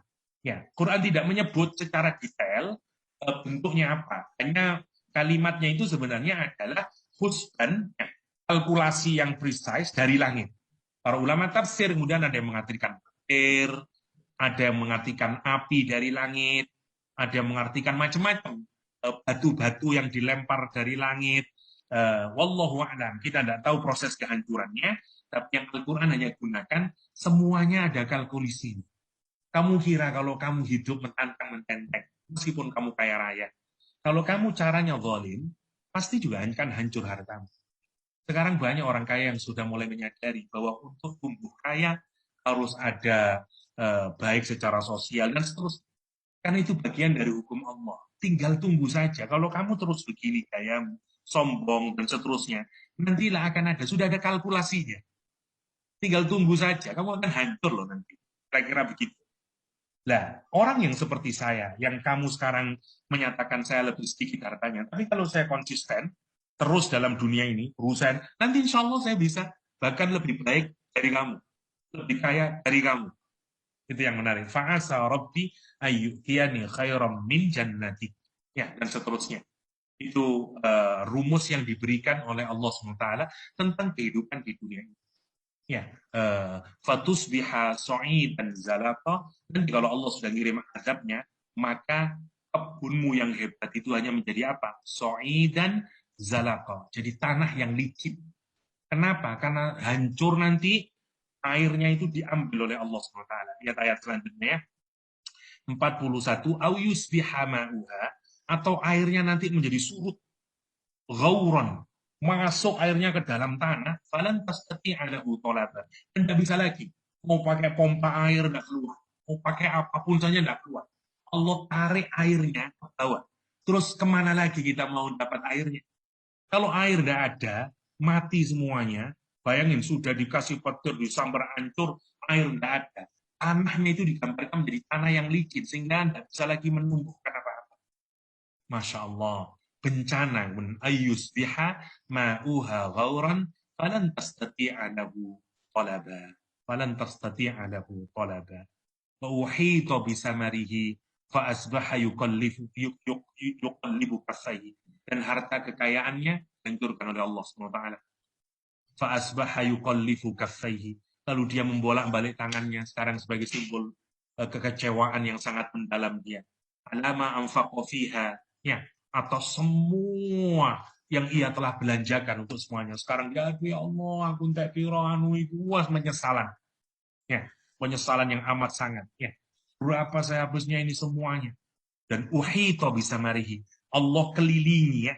Jadi adabnya itu tidak ada satupun yang bisa lepas. Ya, kebunnya semuanya dihancurkan oleh Allah SWT. Sehingga paginya dia bolak-balik ke datangnya apa itu sumpahnya dia. Habis dia. Ya, wahia khawiyatun ala urushiha. Ini gambaran dari kehancuran kebunnya. Khawiyatun ala urushiha. Jadi kalau seperti pohon atau seperti rumah yang hancur sampai atapnya ini, urus itu atapnya itu jatuh juga. Terus sampai ke bawah rata dengan tanah. Kayak begini, kalau kita punya rumah, terus kita tidak tinggali, pelan-pelan dikreketi apa namanya, apalah, kemudian mulai hancur pintunya, jatuh pelan-pelan semuanya, sampai ambruk, sampai gentengnya di atas ini jatuh semuanya. Itu namanya khawiyatun ala urushiha. Ala urushiha. Allah menggambarkan rusaknya semuanya. Jadi semua benteng security tadi, mulai dari kurma dan seterusnya, berek semuanya sehingga tidak ada yang melakukan perlindungan. Rusak semuanya, air habis, hancur. Wa yaqulu, dan dia hanya bisa berkata, ya laitani lam usyrik bi rabbi ahada, duhai celakanya diriku ini.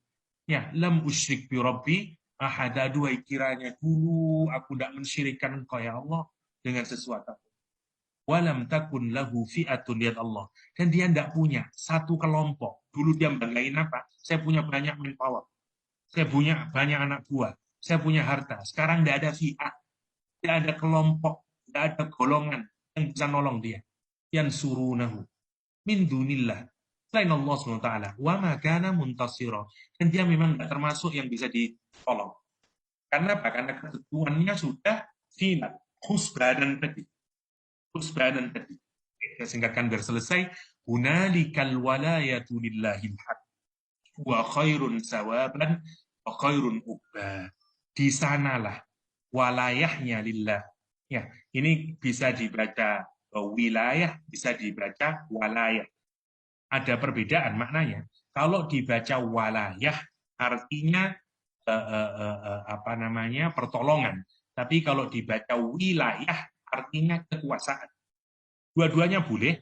Ya, jadi kalau dibaca seperti ini ya, yang umum walayah lillahil haqqi. Haqqinya juga bisa dibaca dua.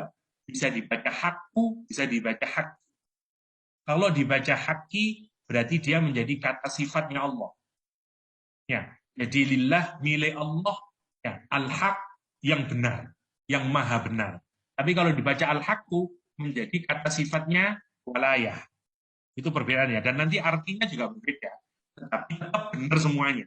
Itu kalau dalam tafsir namanya ilmu qiraat, ilmu qiraat yang akan memberikan perluasan terhadap tafsir, ya, perluasan terhadap tafsir. Kata Allah SWT, di sanalah pertolongan Allah.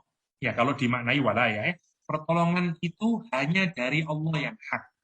Karena tidak bisa yang lain yang bisa menolong. Kalau kita artikan wilayah, kekuasaan, ya, dan ininya menjadi hakku, ya, di sanalah kekuasaan yang benar itu. Ya, hanya dari miliknya Allah SWT. Tidak ada lagi yang berkuasa. Ya, sebagaimana nanti di hari kiamat, bahkan Allah berkata, mana itu raja-raja yang dulu merasa punya kekuasaan, di mana mereka semuanya? Nggak ada yang benar-benar punya kekuasaan itu hanyalah Allah SWT. Hunalikal kalau dibaca hunalikal wilayat billahil haq. Ya, huwa khairun sawaban wa khairun uqba. Dialah sebaik-baik pemberi pahala wa khairun uqba dan dialah sebaik-baik pemberi balasan, pemberi konsekuensi. 44. Nah, baru selesai sudah kisahnya. Nah, sekarang dikasih obatnya oleh Allah SWT. Jadi, dari kisah ini, sekali lagi ya, indahnya Al-Quran ini. Meskipun kisahnya singkat dan dalam, tapi kalau kita merenung, difikirkan, perkata, didalami, ada sekian banyak hikmah yang sangat banyak. Ya. Saya biasanya kalau kajian yang super detail, biasanya satu pertemuan maksimal 2 ayat. Karena kita detail perkata dan seterusnya. Tapi tentu boten mantun menawi ngoten. Tapi prinsipnya karena setiap kita dituntut untuk tadabbur. Ya, kalau untuk menafsiri menghasilkan hukum itu kerjanya para mufassir, orang-orang yang expert. Tapi kalau untuk tadabbur, mikir untuk kepentingan kita dan seterusnya itu diperintahkan oleh Al-Qur'an. Afala yatadabbaruna al-Qur'an am ala qulubin aqfaluha. Mengapa kalian itu tidak tadabbur? Ya, mikir mendalam Al-Quranul Karim. Apakah memang hatimu itu sudah ada kuncinya, kata Al-Quran kan? Kok yang tidak bisa Quran masuk dalam hatimu itu, kata Quranul Karim. Jadi, monggo dibaca sendiri di rumah, nanti dipikir-pikir, direnungkan, kenapa kok bisa begini, dan seterusnya. Karena itu nanti akan membawa perubahan pada diri kita. Terakhir tinggal 2 ayat. Buat nopo-nopo, Bapak? Nopo 2 ayat malih ya? Terus sampai selesai. Tanggung. 45 dan 46 itu adalah obatnya. Jadi kalau yang kemarin, kalau untuk menjaga iman, kita butuh teman dan seterusnya. Nanti insya Allah minggu depan saya sharingkan, saya summary-kan biar untuk memudahkan. Sekarang untuk kita lanjutkan aja tafsirnya. Setelah itu Allah ngasih perumpamaan dunia itu apa sih, kata Allah SWT, agar kita tahu realitasnya. Wadrib lahum, dikasih wadrib lagi. Nah, bila perumpamaan Muhammad kepada mereka itu. Masalul hayati dunia, perumpamaan kehidupan dunia ini. Kata Allah, kamain anzalnahu, seperti air yang kami turunkan minas sama dari langit. Ya, perhatikan ini menarik kalimatnya, air yang kami turunkan dari langit. Jadi kehidupan itu awalnya adalah diturunkan dari langit. Nanti kita pikir apa maksudnya ini?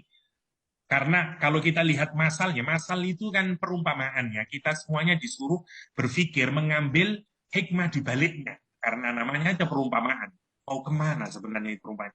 Kalau perumpamaannya secara apa namanya, secara vulgar ya air dari langit berarti hujan gitu. Fahtalato, maka air hujan itu kemudian masuk ke dalam tanah. Fahtalato bi nabatul ard. Kemudian dia bercampur dengan tanah dan kemudian menumbuhkan sprout, menumbuhkan nopo namanya kecambah ya. Jadi campur kemudian benihnya itu kemudian jadilah kecambah. Fa'asbaha hashiman. Tapi Allah cepat setelah begitu tumbuh ya, terus singkatnya jadi pohon-pohon dia dan disebutkan oleh Al-Quran. Tapi kemudian fa'asbaha hashiman. Maka kemudian menjadi Hashim. Hashim itu seperti Nabi Muhammad SAW disebut dengan Bani Hashim. Jadi Hashim itu artinya the crusher, pemecah. Karena mbahnya Nabi Muhammad itu dulu kalau mau datang musim haji, orang banyak datang ke Mekah, dia beli gandum banyak. Terus gandum itu dia pecah sendiri. Dihaluskan, dijadiin tepung, terus kemudian dijadiin bubur. Nah, semua orang yang datang haji itu kan dikasih makan sama minum. Orang Mekah itu mendapat kehormatan untuk ngasih makan dan minum. Jadi kalau jenengan umroh atau haji banyak orang Arab yang ngasih makanan, itu sebenarnya udah tradisi mulai zaman dahulu kala. Bahkan yang kebagian untuk ngasih makan dan minum itu adalah dari keluarganya Rasulullah SAW. Karena memang mereka adalah orang-orang yang generous orangnya.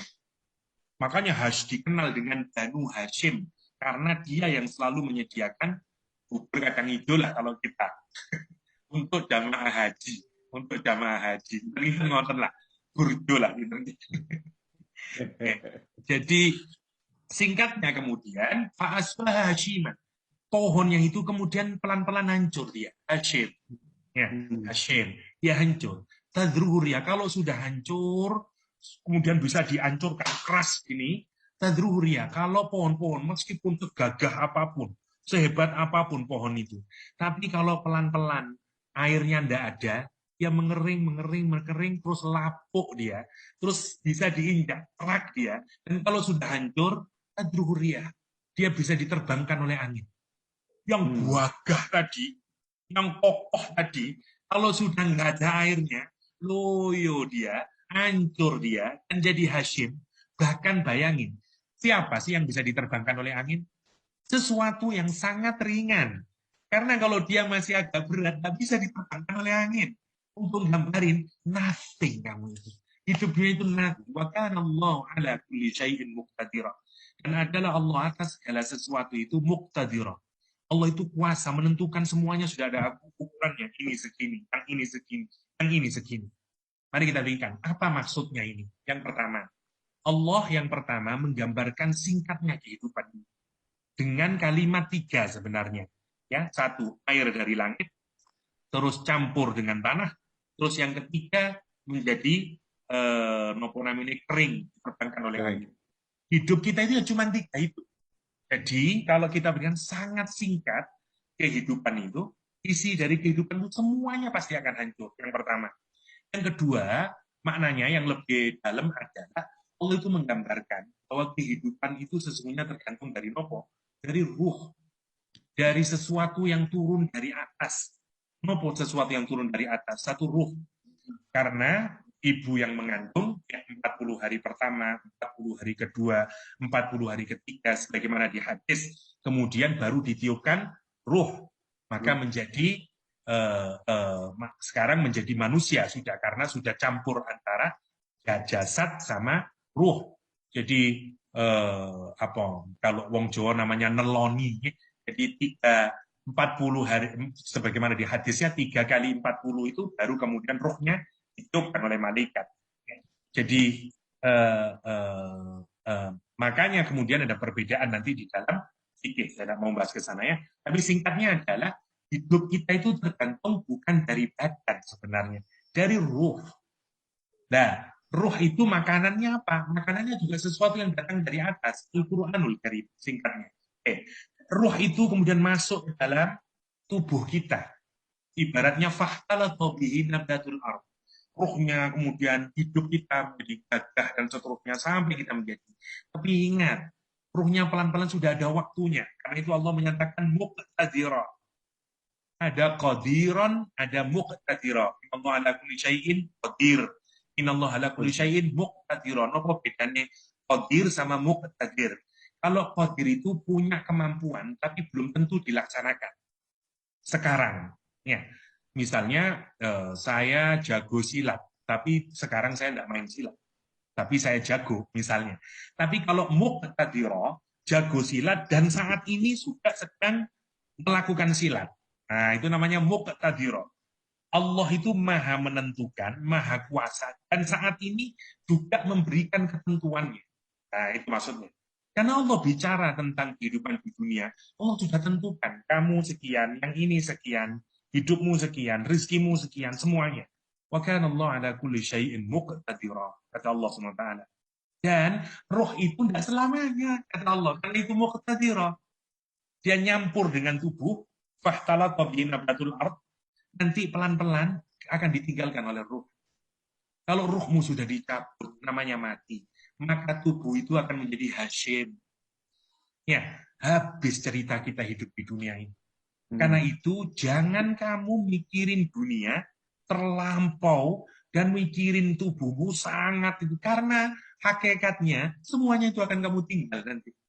Ya, ada orang yang Masya Allah mikir kulit kendor sampai boten sakit ilm, tapi tidak pernah mikir hatinya, tidak pernah mikir rohnya. Coba kalau kita pikirkan, bukan berarti salah ya, tubuh juga bagian yang harus kita rawat. Tapi Masya Allah betapa dia tidak perhatian kepada al-mat tadi itu. Itu sebagian para mufassirin mencoba menafsiri apa namanya perumpamaan yang digambarkan Al-Quran. Tapi apa yang mau digambarkan singkatnya, kehidupan itu super singkat. Dan semuanya sudah ditentukan oleh Allah SWT. Karena itu jangan menunggu-nunggu untuk melakukan perbuatan baik, bertaubat. Kenapa? Singkat. Air diturunkan, nyampur sebentar, tapi tidak lama lagi jadi Hashim. Kalau sudah jadi Hashim, tadruhuriyah. Sudah selesai, itulah hidup di dunia itu. Karena kita menyadari hidup di dunia itu singkat, maka terakhir ayat 46-nya Allah menyatakan, al-malu wal banun zinatul hayati dunia. Harta benda nopo mawon nggih, uang, perusahaan, mobil, rumah, semuanya itu mal. Semuanya mal ya. Al-mal harta benda kekayaan kita. Wal banun dan anak-anak itu memang perhiasan kehidupan dunia kita. Memang dia menyenangkan buat kita ya. Tetapi kata Allah, wal baqiyatus shalihat. Ya, ini nanti kita diskusikan karena kata-kata ini sangat penting. Wal baqiyatus shalihat itu jauh lebih baik di sisi Rabbmu. Apanya? Sawaban pahalanya. Dan apanya lagi? Amalan. Kalau kita punya harapan, saya kepingin begini, I wish, I wish, I wish, itu namanya amal. Orang sekarang menyebut dream. Ya, kita ini harus punya mimpi dalam hidup. Masa misalnya, saya ingat siapa orang Cina yang di YouTube ramai itu, yang ngomongannya medok banget kayak Jawa. Kata dia, saya dulu miskin, kata dia. Tapi kemudian saya mimpi saya harus punya rumah, ada kolam renangnya sendiri, gaji saya harus sekian, kata dia. Dan kemudian dia jadi kaya beneran, ya, kaya beneran. Itu kan kenapa? Karena mimpi itu gratis, kata dia. Bermimpilah dalam hidup. Lihat, kita ini diajari untuk mimpi. Kalau dalam bahasa Arab, amalah. Amal itu dream. Nah sekarang kan orang set goal-nya itu jadi dream. Nanti kalau dia mencapai dream come true. Wah, istilahnya kan begitu oleh sekarang. Kan kita diajarin, nempelin. Wah, itu kalau kita lihat ada beberapa aliran coaching-coaching yang ngasih tahu kita itu misalnya, wah, misalnya menginginkan mobil, disuruh gambar mobilnya ditempelin di apa namanya di dinding kita, terus dilihat, dan itu akan mempengaruhi diri kita. Sampai sebegitunya kita diajarin untuk memimpikan dunia. Kalau kita pikirkan. Dan ini banyak karena untuk merubah kesadaran. Karena kita cita-citanya misalnya luar negeri, udah dikasih amalan menarik, namanya amal. Lalu Allah ngasih tahu, kalau kamu punya keinginan, punya mimpi, punya nopo mawon lah, yang dalam Al-Quran disebut amalah. Yang kedua, kalau kamu kepingin punya pahala, Itu apa kata Allah? Ada yang jauh lebih baik dari dua ini. Al-mal wal banun. Dari harta benda, pangkat jabatan, anak-anak, manpower. Yang lebih baik dari itu, apa itu? Wal baqiyatus shalihat. Kita lihat dulu ya. Ini hal yang unik di dalam Al-Quranul Karim. Karena kata solihat itu biasanya dikaitkan dengan kata amal. Ya, amal soleh. Ini tidak baqiyat solihat. Ada banyak yang salah menerjemahkan. Jadi jadi solehnya yang dijadikan kata bendanya, baqiyatnya dijadikan kata sifat. Padahal kalimatnya bukan solihatul baqiyat, tapi baqiyatus solihat. Jadi yang soleh itu menjadi kata sifat. Soleh itu artinya sesuatu yang baik, yang akan mendatangkan manfaat terus-menerus. Namanya soleh. Ya. Maksudnya apa? Baqiyat itu dari kata bakok, abadi. Sesuatu yang abadi, yang terus akan memberikan kebaikan. Karena itu maksudnya. Masih ingat mas kalimat yang dipakai oleh Al-Quran ketika menjelaskan sedihnya Rasulullah di awal-awal surat Al-Kahfi? Ya, fala'allaka bakhi'un nafsaka ala atharihim. Jadi kalau ada orang yang kaya raya, ya misalnya, wah kekayaannya, bisnisnya, dan segala macamnya, kekuatan politiknya, terus didakwahi oleh Nabi, tapi dia tidak justru dengan kekayaannya, hartanya, malah tambah bermaksiat dia. Nabi itu sedihnya minta ampun. Kenapa? Karena kalau dia nanti mati, semua yang dia miliki itu alih-alih akan memberikan kebaikan, tapi justru akan memberikan keburukan sama dia. Harta yang dia miliki semuanya setelah dia tinggalkan mati, nanti akan ditanyain oleh Allah dari mana itu sengsara. Kekuasaan politiknya, jadi semua yang dia miliki dari dunia itu tidak membawa kebaikan buat dia setelah dia di kematian. Artinya, baiknya kapan? Ya cuma waktu dia hidup di dunia. Dia bisa menikmatinya, tapi begitu dia meninggal dunia, terputus semuanya sudah. Nah, yang dimaksud dengan bahagiatus solihah itu adalah semua yang baik-baik yang ada di dunia itu, harapannya nanti dia akan tetap menjadi sesuatu yang kekal karena dia masih memberikan kebaikan. Loh, terus bagiat niku nopo? Bagiat itu apa saja sebenarnya? Bisa amal, bisa seperti yang diterjemahkan di sini, amalan-amalan yang kekal, ya, amal-amal, atau bisa dirujukan kepada yang awal di sini, al-mal wal bangun. Contoh. Jenengan kalau punya banyak harta, terus hartanya itu seperti yang dilakukan misalnya oleh Abu Darda. Ya, Abu Darda, Masya Allah. Yang orang kaya raya, terlambat masuk Islam. Ya, karena temannya udah masuk Islam, semuanya dia tidak masuk Islam. Ya, ada cerita yang lucu, terlalu panjang sih saya ceritakan. Tapi singkatnya, begitu di akhir umur, anak-anaknya udah sukses semuanya, dia berubah. Hartanya pelan-pelan hilang semuanya, dia hidup sederhana sekali. Ketika Umar bertanya kepada Abu Darda, ya, karena Umar diundang, Umar dikasih karpet kecil yang Umar kira bahwa karpetnya besar, tapi tangannya kena, ini kok dingin sekali. Berarti karpetnya hanya yang saya dudukin. Terus tanya, kemana semuanya hartamu? Kata dia, saya ini mau pindah rumah. Dan rumah saya itu jauh. Nah, karena saya mau pindah rumah, jadi harta saya sekarang itu saya kirimkan ke sana untuk bangun rumah, kata dia. Dan nanti kalau saya pindah, masa ngapain juga saya bawa banyak-banyak. Makanya dari sekarang sudah saya kirim saja lah. Nanti kalau saya pindah rumah, jadi saya enak lah, nggak berat-berat. Terus Abu Darda bertanya, kamu paham apa yang aku maksud? Kata dia. Karena sebentar lagi saya mau meninggal dunia. Itu maksudnya. Jadi kalau ada orang yang dengan hartanya, dia bisa nikmatin di dunia, itu sudah baik. Tetapi kalau bisa kita jadikan harta yang kita miliki, walaupun kita nanti sudah meninggal dunia, tapi masih keluar kebaikannya, maka itu yang disebut dengan baqiyatus sholihah. Nah, kita itu kepindah begitu. Seperti Utsman bin Affan, seperti Abdurrahman bin Auf. Masya Allah, ini dulu siapa yang bangun masjid ini? Oh, itu ada sumbangan dari bapak itu. Karena kekayaannya mampir ke masjid. Misalnya, karena kekayaannya dijadikan sumur di masjid. Karena sebagian kekayaannya dijadikan beasiswa hafalan Al-Quran. Sehingga ketika dia meninggal dunia, anak yang dia bantu untuk hafalan Al-Quran, setiap hari dia mengaji, dia juga mendapatkan pahalanya. Dan seterusnya, dan seterusnya. Itu namanya baqiyatus sholihah. Itu maksudnya. Anak-anak misalnya, anak-anak kita bisa juga menjadi baqiyatus sholihah. Kapan kalau kita didik dengan benar? Kalau anak-anak kita nanti jadi orang soleh, itu namanya baqiyatus sholihah. Jadi, apa maunya Al-Quran? Oke, dunia itu singkat. Ya, dan orang banyak tertipu. Saya tahu kamu tertarik dengan al-mal wal banun karena dia zinatul hayati dunia, kata Allah. Tapi Allah ngingatin, ada cara yang jauh lebih hebat lagi. Yang lebih baik dari semuanya.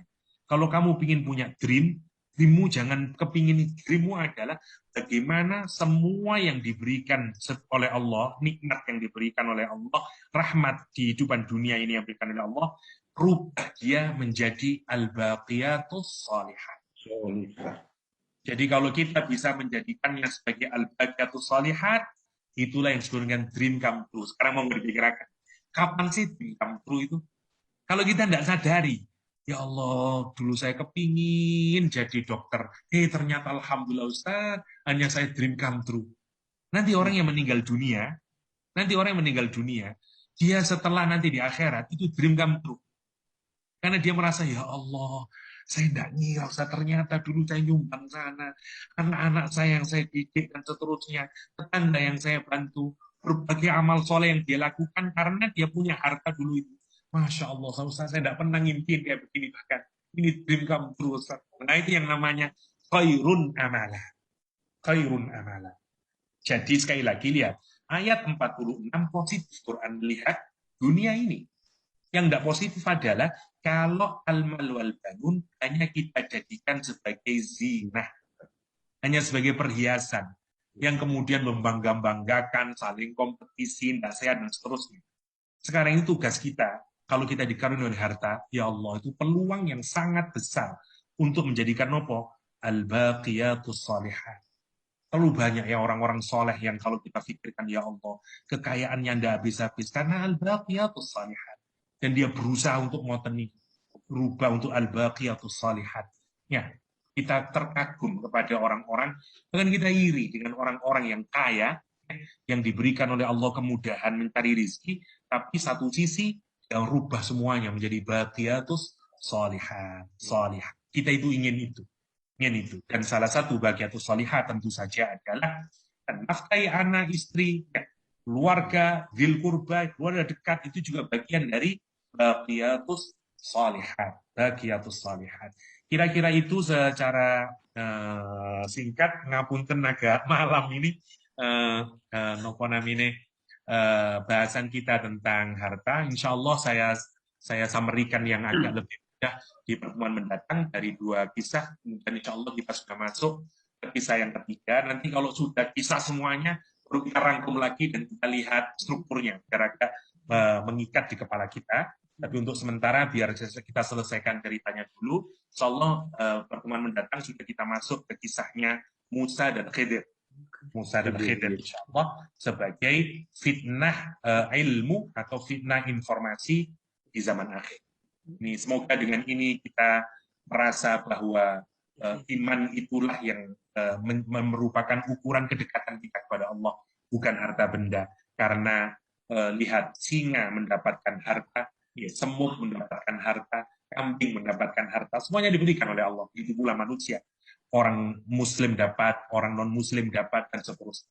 Harta adalah bagian dari 2 tadi. Kita bekerja, berikhtiar, Allah memberikan. Diberikan pada siapapun saja.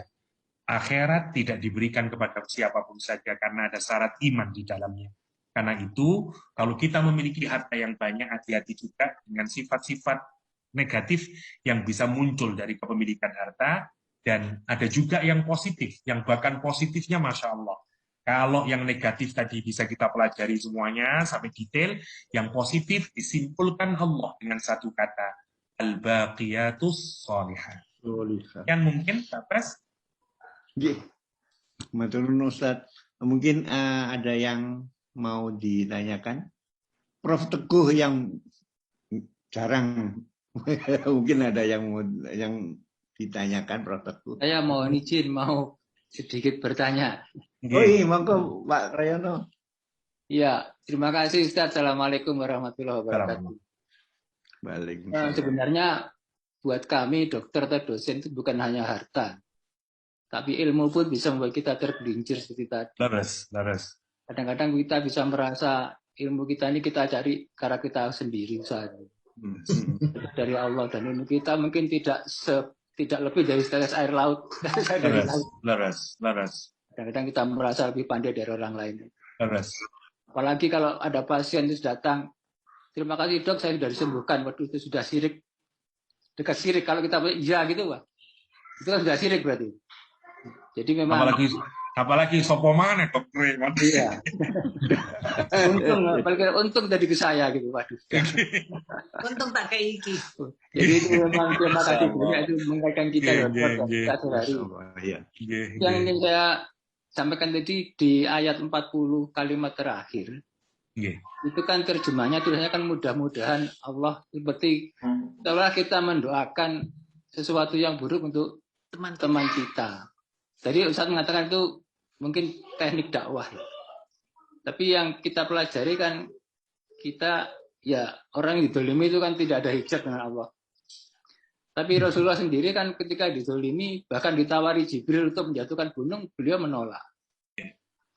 Jadi bagaimana? Apakah memang terjemahnya begitu atau sebenarnya bagaimana? Yang pertama, kalau kita didolimi memang tidak ada hijab antara dia dan Allah SWT, sebagaimana yang tertera di dalam hadis. Kalau kita kembali kepada ayat ini, sebenarnya orang ini kalau dizolimi, oke lah, memang dizolimi dengan pernyataannya dan segala macamnya, tetapi tidak pada tingkat zalim sebagaimana yang berat sebenarnya. Orang ini sebenarnya menasehati ya, karena memang susah menerjemahkan Al-Quran itu dengan seluruh dimensinya, karena itu memang tidak mungkin kita bisa memahami secara baik kalau kita hanya bergantung kepada terjemahan, karena berbagai macam dimensi itu menjadi hilang. Nah ini kan muhawarah atau saling berbicara satu sama lainnya. Setelah dia menunjukkan kesombongannya, saya lebih banyak hartanya, lebih kuat pengikutnya dan seterusnya. Orang ini nasihatin sebenarnya dan seterusnya. Fa'asa itu karena ada fa, itu kalimat yang berkaitan dengan kalimat sebelumnya. Kalau sampean ibaratnya, kalau sampean itu, kan itu kalimat yang lembut sebenarnya kalau kita pikirkan. Misalnya, kalau sampean itu tidak berubah dan segala macam itu, mau kongkok ya apa ya? Itu bukan menunjukkan kepastian, karena kepastian itu bahkan masih menggunakan kayak keras gampangannya. Oleh terus nongol bongkok kan ya, misalnya ini pun kasar. Kalau jauh nunggu temen kon yo apa golek Gusti Allah moro-moro. Misalnya itu dalam bahasa kita. Sebenarnya itu yang mau ditampilkan dengan kata fa'asa. Dengan fa'asa. Jadi jangan gitu, nanti kalau seperti saya kayak begini yang kamu kecilkan saya dan seterusnya, mudah-mudahan lah nanti Allah kalau bisa saja sama seperti kamu kayak begini, kalau nanti Allah menggantikan kayak gitu. Itu dibalik kata fa'asa. Memang susah menerjemahkan letterlek sesuai dengan kalimatnya, tapi yang dimau itu begitu, bukan dia mendoakan kehancurannya, tapi dia sedang menasehati dan menunjukkan konsekuensi dari sikap yang dia pilih. Ngoten kalimatnya fa'asa. Kita harus hati-hati membaca memang. Kalau paham ya bahasa tata bahasanya memang kita enggak. Iya. Matur nuwun Ustaz. Sami-sami. Monggo Prof Teguh, mungkin ada yang bertanyakan. Assalamualaikum warahmatullahi wabarakatuh. Waalaikumsalam warahmatullahi wabarakatuh. Maaf, ini saya tuh bergabung karena biasanya acaranya Rebu kan ya. Nah, Rebu itu saya pas praktek, alhamdulillah sejak kemarin dirubah ke Selasa, sehingga saya bisa ngikutin. Tapi sudah sampai ayat berapa ini Ustaz? Saya tertarik tadi Ustaz, yang tadi itu anak aksaru mingka malan. Nah itu tadi. Ada juga anak aksaru mingka ilman. Nah itu kan juga rawan itu. Kayak itu. Itu bagaimana Ustaz supaya kita itu juga bisa menghindari itu. Kadang-kadang kita, kan gak ngerti apa-apa, aku sih ngerti. Nah gitu.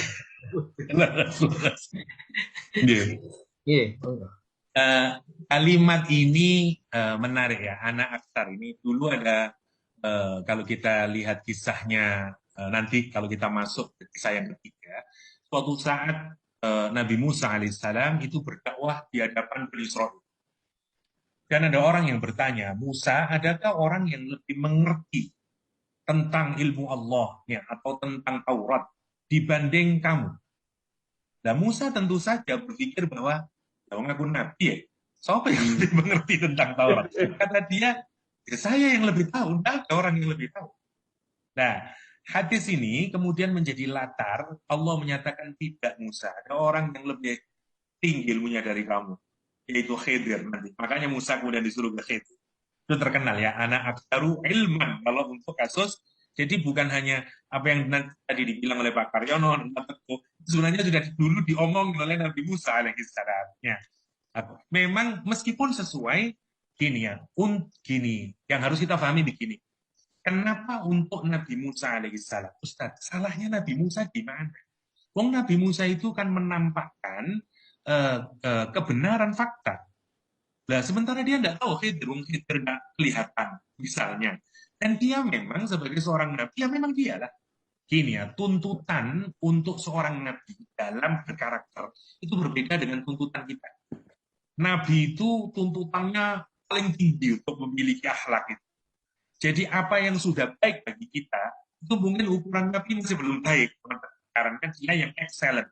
Nah, kita ini KKM lah kira-kira begitu. Ya, jadi makanya dia menjadi teladan karena dia mengambil yang paling puncak sebagai akhlak. Allah itu memproteksi para nabi sehingga dia juga kalau ada tidak layak sebenarnya ini untuk karakter nabi, maka pasti ditegur.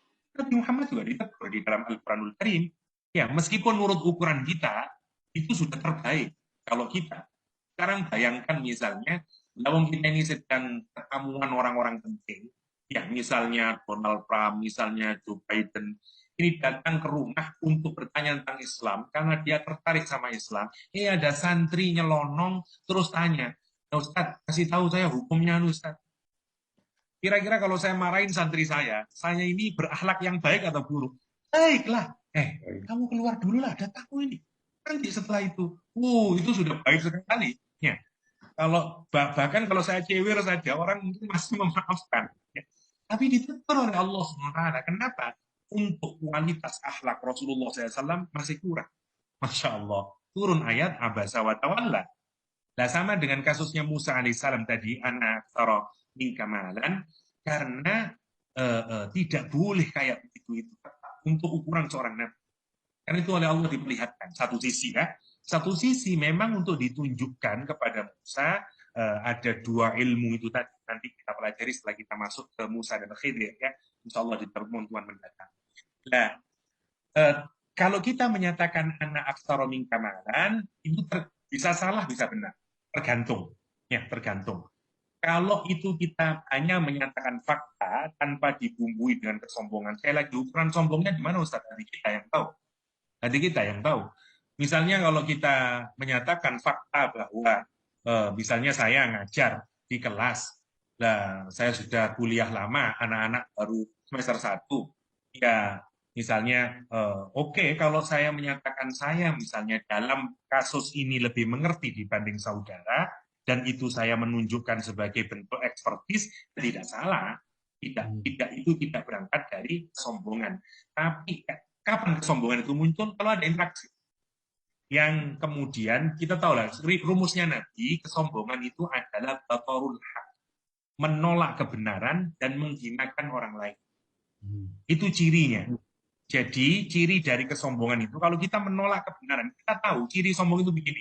Sudah diingatin, ini mahasiswa kok bener ini ya. Tapi karena kita malu, kurang aja bacaan dia lebih banyak sebenarnya. Kita mengenal enggak yang kamu baca itu namanya kita menolak kebenaran. Itu ciri sombong. Yang pertama. Yang kedua, kita merendahkan orang. Karena kita lihat, kamu sopo?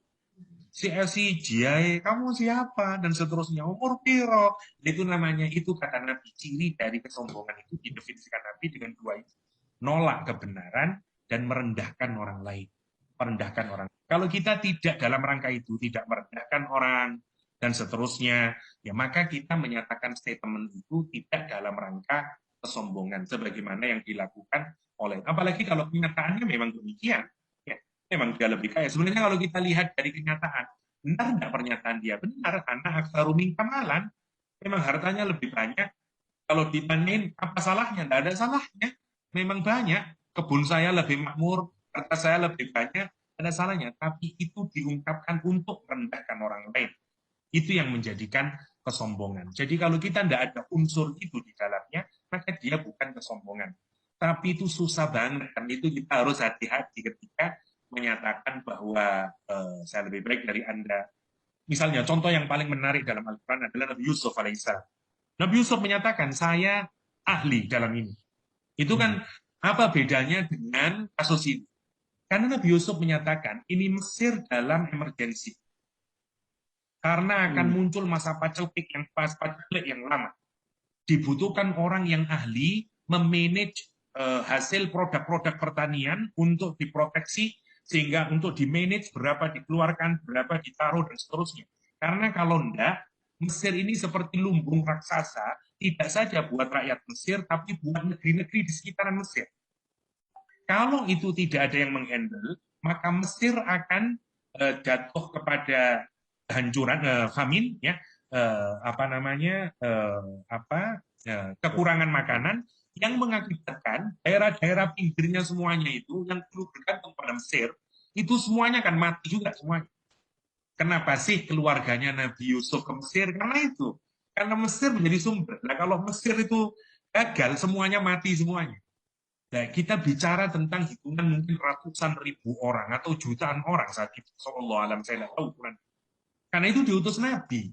Karena ini manfaat dan mudaratnya sudah hitungannya ratusan ribu atau mungkin jutaan. Nah, untuk kasus kayak begini, Nabi Yusuf datang kepada raja. Jadikan saya menteri. Karena saya yang paling tahu. Dan itu bukan kesombongan. Kenapa? Karena dia diungkapkan bukan untuk merendahkan orang lain. Jadi boleh, karena inilah menjadi dalil, bolehkah orang meminta jabatan? Boleh. Kalau dengan syarat tadi itu, saya yang tahu, bukan dalam pengertian untuk merendahkan orang, untuk pengertian manfaat. I'm good in management. Saya tahu, lawan-lawan saya ini hancur semuanya. Kalau RSI diberikan oleh Pak ini, hancur ini. Rusak manajemen ini. Saya harus maju. Boleh, monggo, ngoten. Nah, memang harus begitu. Dan menunjukkan saya qualified daripada dia. Karena saya begini-begini, wah, dikasih waktu presentasi, nggak apa-apa. Nah, sekali lagi, siapa yang mengukur sombong atau tidak? Ya kita sendiri. Karena itu ada di dalam hati kita. Karena sombong adalah a'malul qulub, pekerjaan hati. Kita tidak bisa mengukur, oh, sombong dia itu. Tidak bisa. Karena kesombongan itu letaknya dalam hati, dan dia termasuk pekerjaan hati. Hanya dia yang tahu. Ya tentu saja Allah yang tahu. Ya. Makanya tentu saja tetap hati-hati. Kalau motifnya baik, oke. Ya sebagaimana yang dilakukan oleh Nabi Yusuf alaihissalam ketika meminta menjadi khazain Misra, ya. Menjadi kalau sekarang mungkin ya Minister of Finance di Egypt saat itu, yang ternyata nanti lihat manfaatnya bisa membuat kebaikan buat rakyat Mesir dan sekitarnya. Ngoten, tapi ukurannya adalah apa yang memotivasi kita menyatakan kalimat saya lebih baik dan seterusnya. Kalau kita melihat ada orang menjelaskan ngawur-ngalornya itu dan seterusnya, ya tentu saja kita harus stand up. Saya kayaknya lebih qualified dari kamu. Salah kamu menjelaskan tadi, boleh begitu. Ya tentu dengan yang lebih baik. Ya. Nah, untuk yang kayak begini ini, orang Indonesia saya kira jauh lebih polite, lebih halus, lebih baiklah dalam misalnya dalam hal keilmuan. Berbeda misalnya dengan orang Timur Tengah. Timur Tengah kasar sekali kalau mendebat dan seterusnya. Ya. Itu. Kalau kita ini masih mohon maaf, masih bagus lah maksud saya. Tapi sekali lagi itu kan penampakan luar.